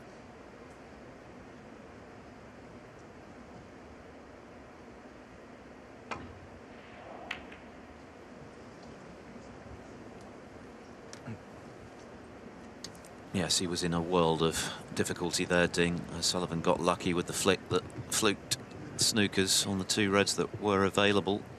That could prove the definitive moment in this frame. But O'Sullivan has had a mistake in him today, so from his point of view, he'll want to regroup now and make something substantial off this chance. 1.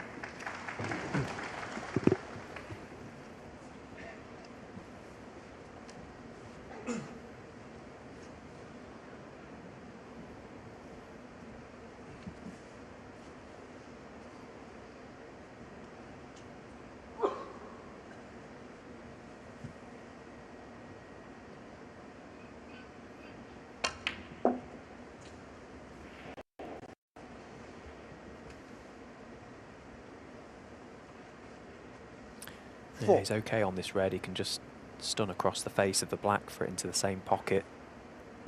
Get that back on its spot, and this is a wonderful chance now for Ronnie O'Sullivan.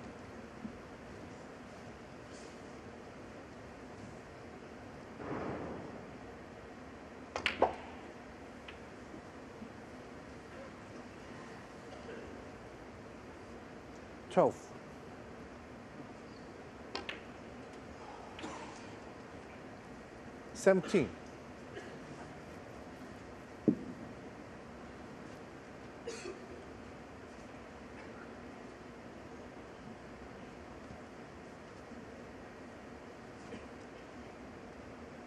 Just needs to play a little holding cannon here with the cue ball, possibly just push another red nicely into play. That little cannon has unlocked a few more reds. 20. All covering one another. Just slowly 21. Working this little puzzle out now.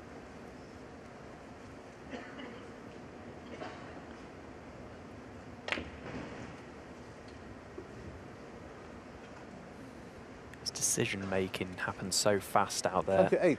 Just sees the ball. He's seen everything there is to see in this game. He's been in this position no end of times. 29. Almost becomes muscle memory. Just recognise the shots, know where to leave your cue ball. Happens in a split second, something that the average club player just can't comprehend. Just working out your patterns is key, trying to make it as easy as possible. 36.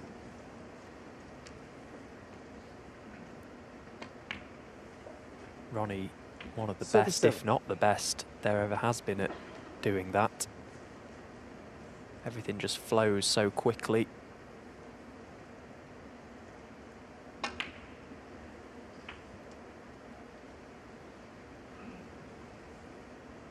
Always looking to leave himself 44. options as well, playing for big areas where you can't really not be on the ball nicely to continue the break. That's pretty much the key to break building. 45. Leaving yourself options until eventually they're all gone. And the frame is won.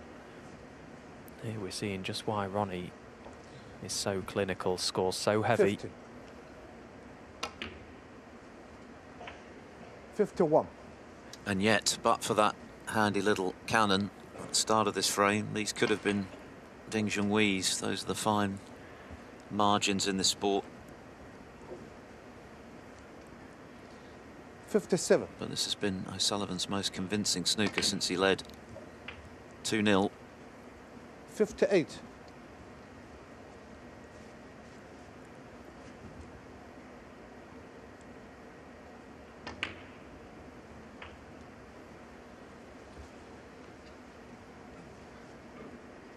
65. 66. So this black for 4-3.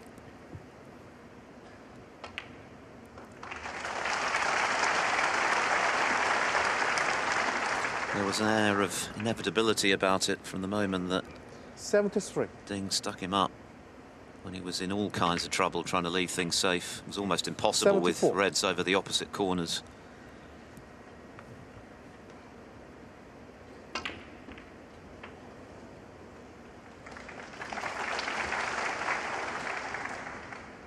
$81.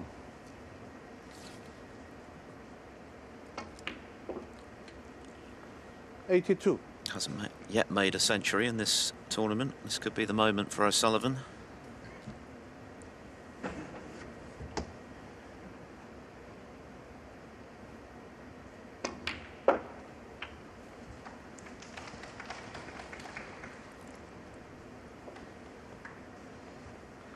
$88.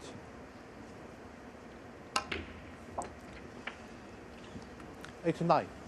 Look to play on this red and possibly leave himself an angle on the pink to then try and promote the red from the side cushion, coming across the face of it. Able to do that now. Just wants to leave himself a 96. little low angle on this pink. Just flick that red away. Pink for the ton then. 97. Well, he's gone too far to promote the red unless he can force it over. Going to be the double, but regardless, what a Beautifully constructed contribution this has been from the Rocket, Ronnie O'Sullivan. 104.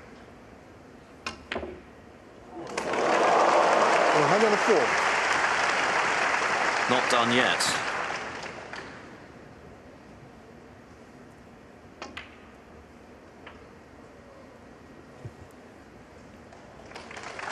Can't threaten the high break, currently held by Barry Hawkins, 141. £10,000 available for the highest break this week, but Ronnie won't be too concerned with that. This has been a big visit to the table, chance to re-establish a lead in this match and go within 2. 116. It's just what he does, isn't it? He just switches it on when he needs to. As I said earlier, not quite been the fireworks we might have expected, 120. but that could soon change.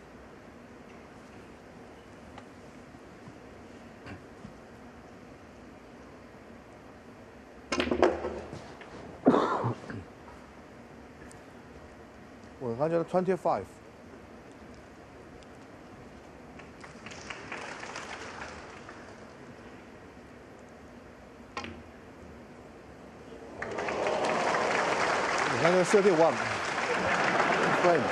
Doesn't bother with the black. A 131 from Ronnie O'Sullivan, the 1265th century of his career, the first of this season to lead Ding Junhui 4-3.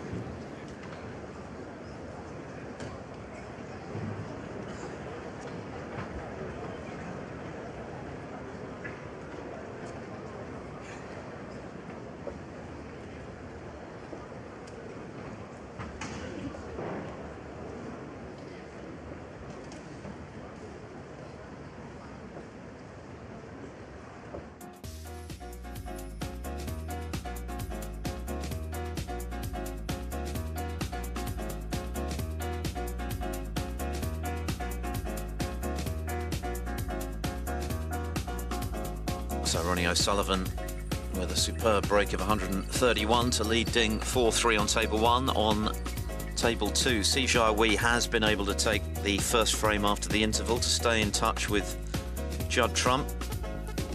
So 3-2 now, a match you can watch, of course, on Discovery Plus through to its conclusion.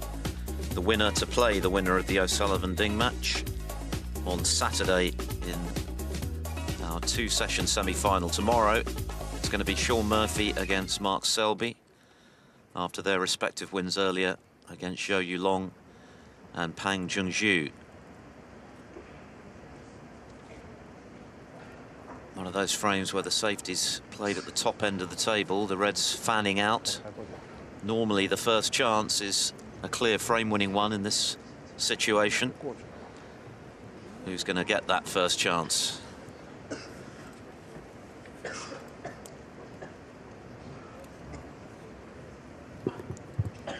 The Rocket just checking out of the arena, fresh from that 1-3-1 to move back in front. He's been in front throughout, led 2-0. Ding was able to hit back to level at 2-all and then again at 3-all with a break of 74 to go with the 81 he made in the third. O'Sullivan has made breaks of 85, 55 and that sparkling century just now, his first of the season.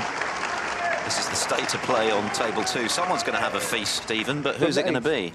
To break. Yeah, they look very inviting, don't they? I hate this type of frame personally. I never ever seem to win a frame when the balls just go like that and you're playing back to the top cushion. Someone always finds a way to slot one in the middle. Well, you can watch that on Discovery Plus. Ronnie O'Sullivan, left-handed, breaking off in frame 8. Of course, one of the most memorable meetings between this pair came in the Welsh Open title match when O'Sullivan made a maximum break to seal victory, potting the final black left-handed. That was one of the iconic moments of the sport. Incredible performance from O'Sullivan that day and in that frame. Yeah, forget the last black he potted. How good was the red he played left-handed? Oh, but what a pot that is from Ding, and it was exactly what the doctor ordered. He's got to respond again to Ronnie O'Sullivan's magical 1-3-1, and that's a fantastic start to this frame. Cued it beautifully.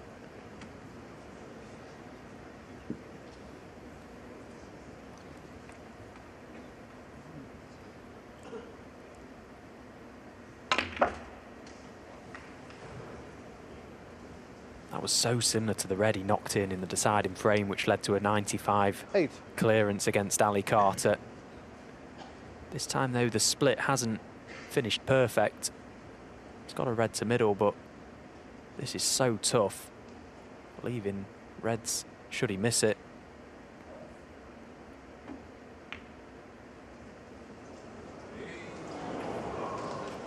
Yeah, there was a lot of pressure on that, in the knowledge that Sullivan was bound to have an opening if he missed. And of course, coming to the table fresh from that 1-3-1, well and truly in the groove now, O'Sullivan.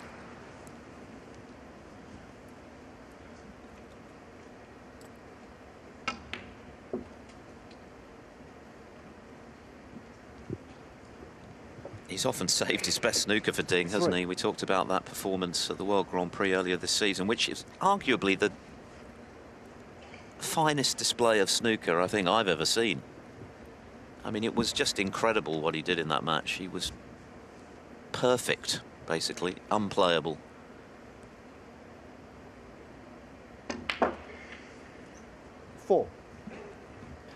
And that's a great word for Ronnie, isn't it? Perfect. He's always searching for perfection. He's always so critical over his performance, even when the average person thinks he's played wonderfully. He'll always be the first to criticise his performance, but yeah, he can just produce the magic when it matters most.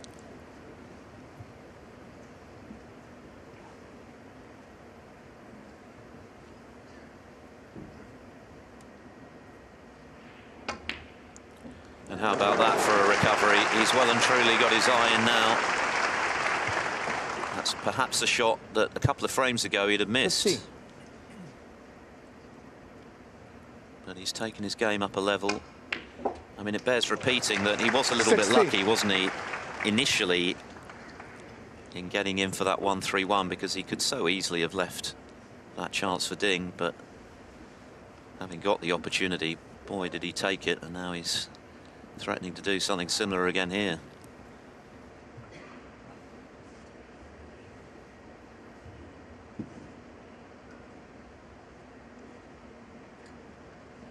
At the highest level in any sport, a little rub of the green, a little bit of luck here and there goes a very long way, because the players and sports people are so good at taking advantage of it. But that's the key, it's can they take advantage of it? It's okay and all well and good getting the little bit of run here and there. It's what you do with it. And Ronnie couldn't have done much more in that last frame, but popped the last black. It was a fantastic contribution. And again, back in early on in this frame, Ding was unlucky with his split, really. It wasn't the most inviting pack to go into from the black. It's pretty flat. 27. Always difficult to get the reds moving. Made even more difficult by the fact he had to drop the red into the middle dead weight, knowing he was leaving a red.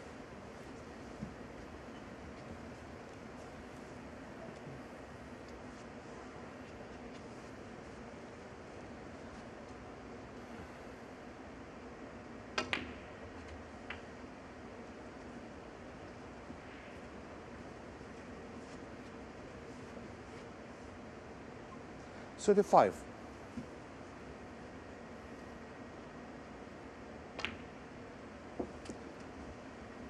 36.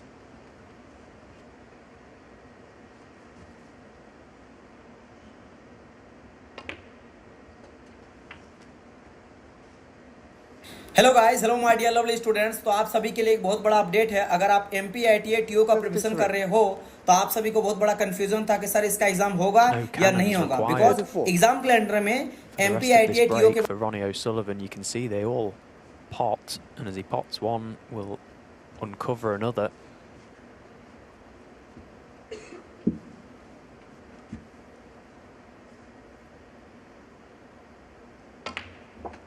Well, chose to go into the three reds. That could have gone wrong. He is on one to left middle, though. 51. Can just squeeze through.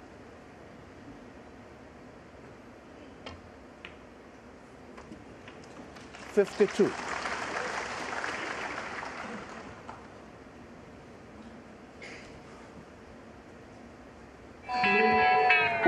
S23 Ultra packs a lot of features to become the most versatile.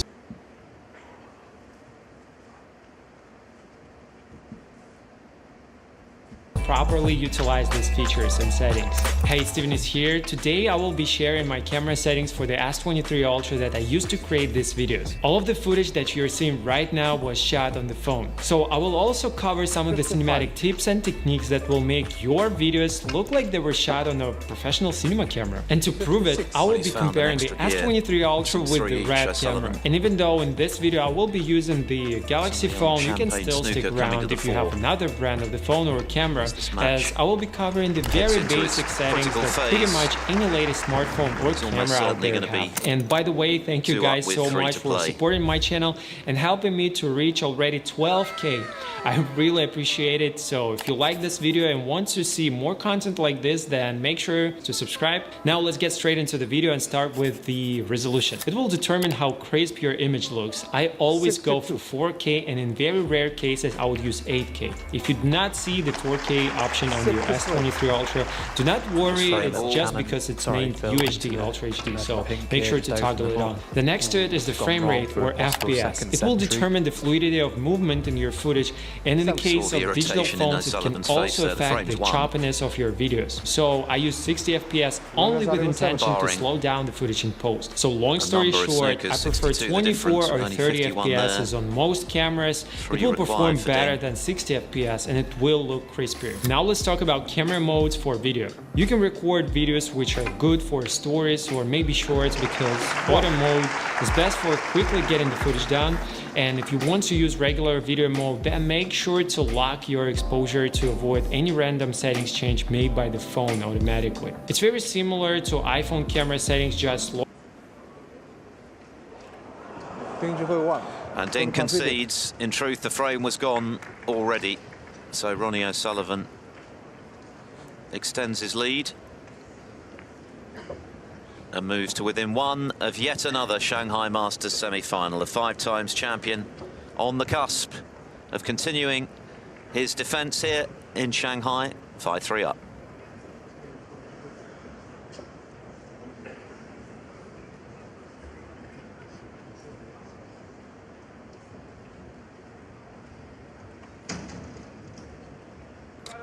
So it's going to take something really special now for Ding to deny Ronnie O'Sullivan another win here at a tournament he has owned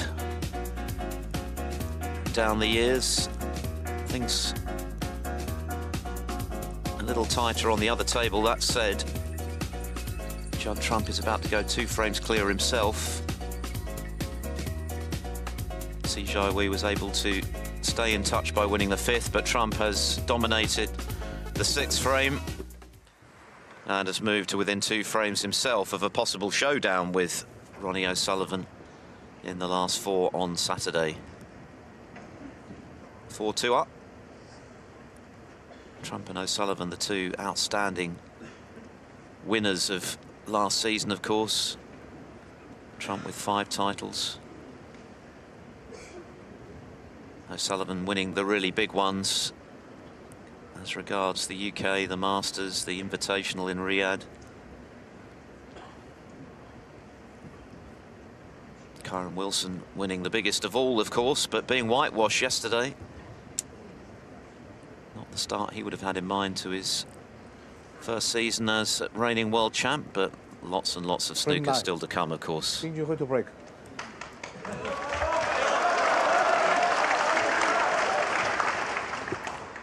Point of no return for Ding Junhui. 3-5 down,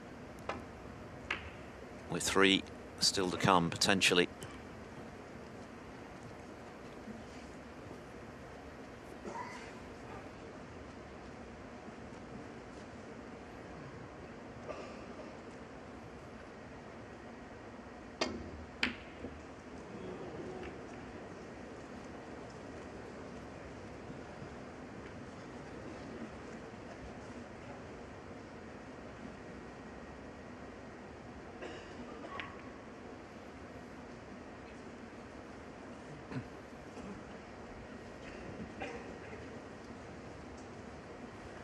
Well, a real miss hit at the red from range from Ronnie.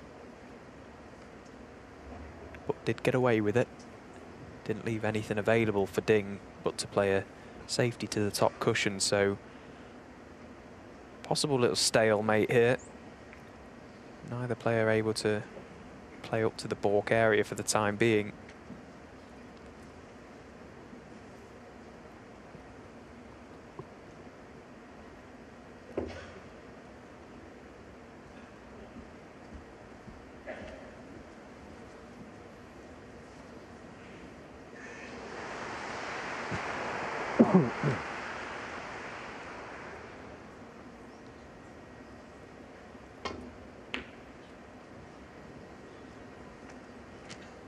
Ronnie taking the chance to just tidy the frame up again, narrowly avoiding the double kiss to the red.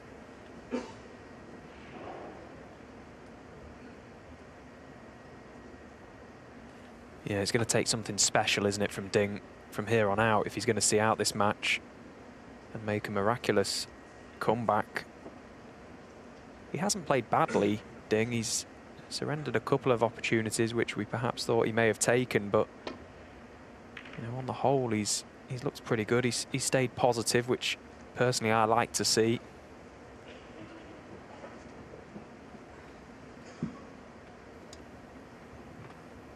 Judd Trump now 4-2 up on table 2, courtesy of that break of 75 just now after Sijai. We had made a 1-2-3 to make it 3-2.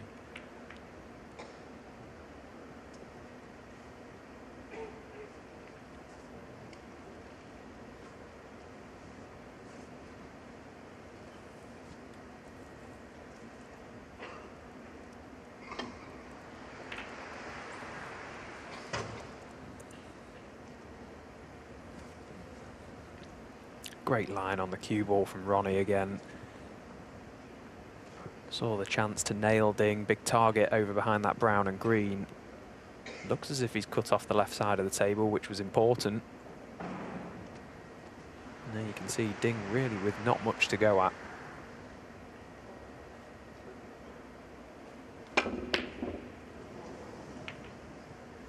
Could only see that red. He was having to do a lot with the cue ball as well.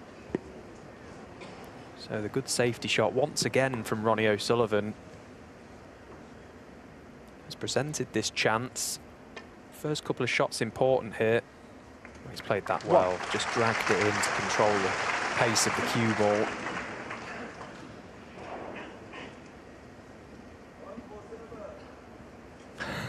You could hear someone in the crowd there just call out 147.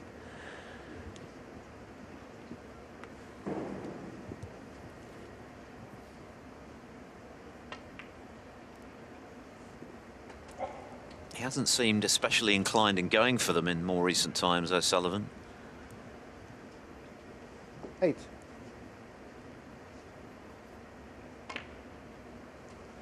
9. He's made 15 of them, of course, which is a record, including the one that still defies belief. What was it? Now revised down to 16. 5 minutes and 9 seconds against Mick Price. 17.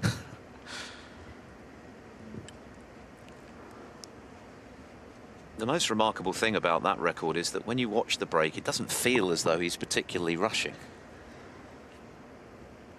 It's all very controlled. Obviously, the cue ball was immaculate. Yeah, he was just floating around the table, wasn't he? Like you say, he never looked like he was rushing one bit. 24. It's hard to clear a lineup in practice in 5 minutes, never mind make a maximum and out there in the arena. He really is special, isn't he, Ronnie O'Sullivan? First and foremost, though, there's a job to be done here, and it's win this frame and with it the match. Well, that's worked out okay. That's a nice cannon, pushed a few more into play. 32. I think Ding is already a little resigned, even though it's still early in the frame, to his fate here. You're right, though, in what you say about Ronnie. He's not been really that bothered about making 147s, but I get the impression he likes China that much. Somewhere like this would be a good event for him to do it. 40. Well, as we've already discussed, he's got previous in sealing victory on the big occasion with a maximum 41. against Ding.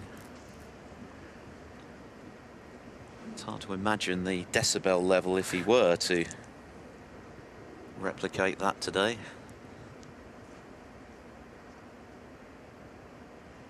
I think the roof would be raised.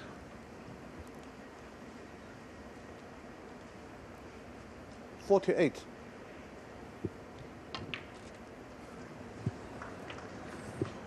$49. But that's not happening.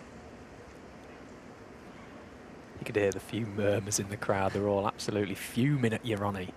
Stay on the black. No, as I say, there's a job to be done. He's a professional. 54.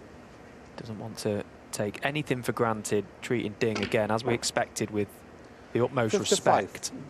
He's got to win the frame at this visit now. And he looks good to do so.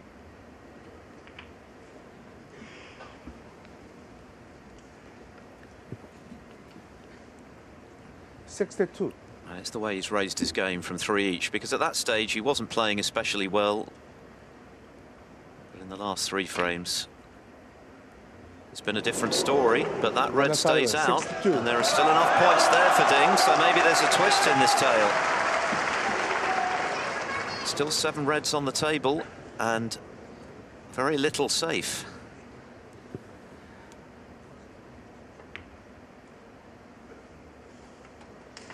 One.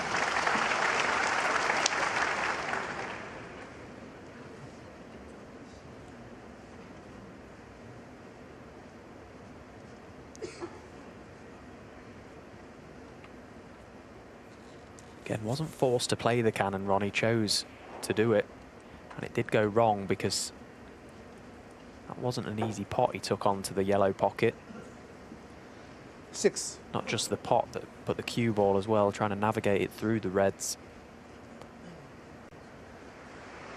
Ding just has to get himself back into this frame to begin with. 7.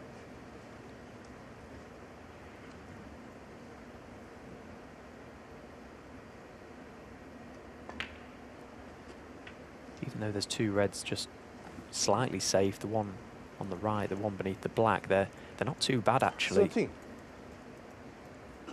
Either one landing on them at some stage will give the availability to Ding to then just drop on the black to then rest in 14. behind the next red. So this has to be said, it's a pretty good chance this for Ding.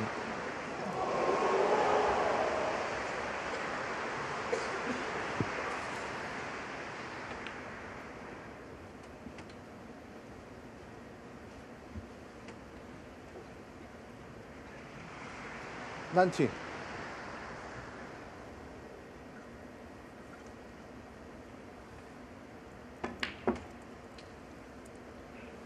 $20.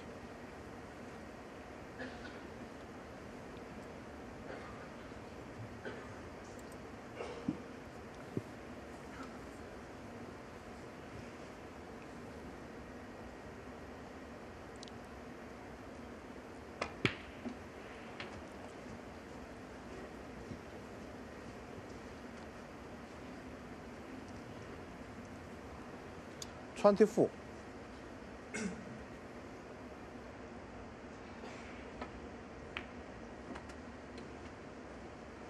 $25. So these next 4 shots really are the ones that are going to tell us if Ding is going to go on to pinch this frame.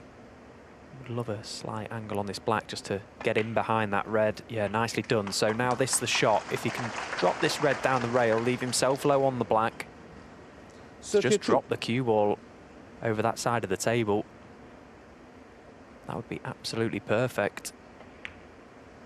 33. The crowd willing him on to extend this match to at least 1 more frame. And what a way it would be to do so if he could clear up when it looked for all the world as though O'Sullivan was applying the finishing touches. But this is not straightforward. This 40. is a tricky little cut for Ding. Oh, how he'd have loved that cue ball to have just bounced slightly more into the table. This is a horrible shot. The pocket is out of his eye line to some degree. just relying solely on picking the correct line. And he has done. Great shot. 4-1. Packs of pressure. It looks, on the face of it, straightforward from here, but it isn't.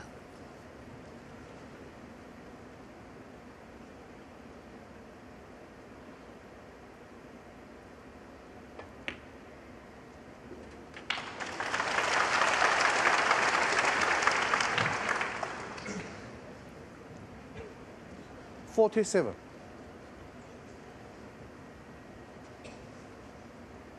So the 6 remaining colours to keep your hopes alive in this Shanghai Masters ding.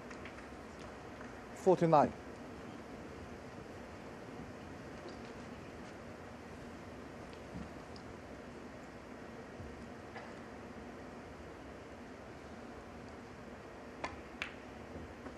Goodness me, goodness me. 52. And because he's potted it badly, he's lost the cue ball for the brown.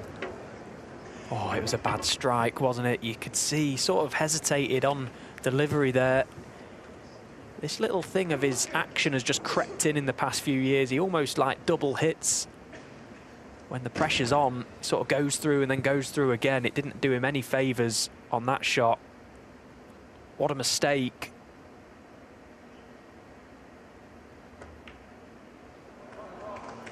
Oh, he's overcut it. What a shame.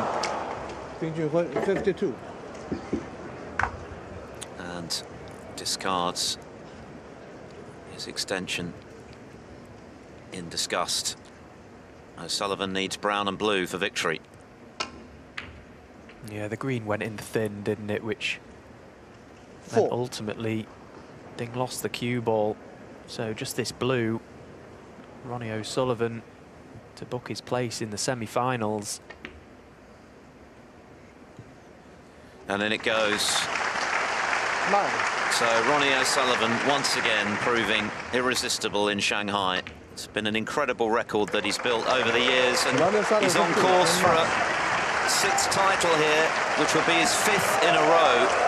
He's seen off Ding Junhui, who had the chance to extend the match there, but potted the green badly, missed the brown, and O'Sullivan marches on to the semi-finals. Disappointment for Ding, but the rocket is through to the last 4. He defeats Ding Junhui by 6 frames to 3.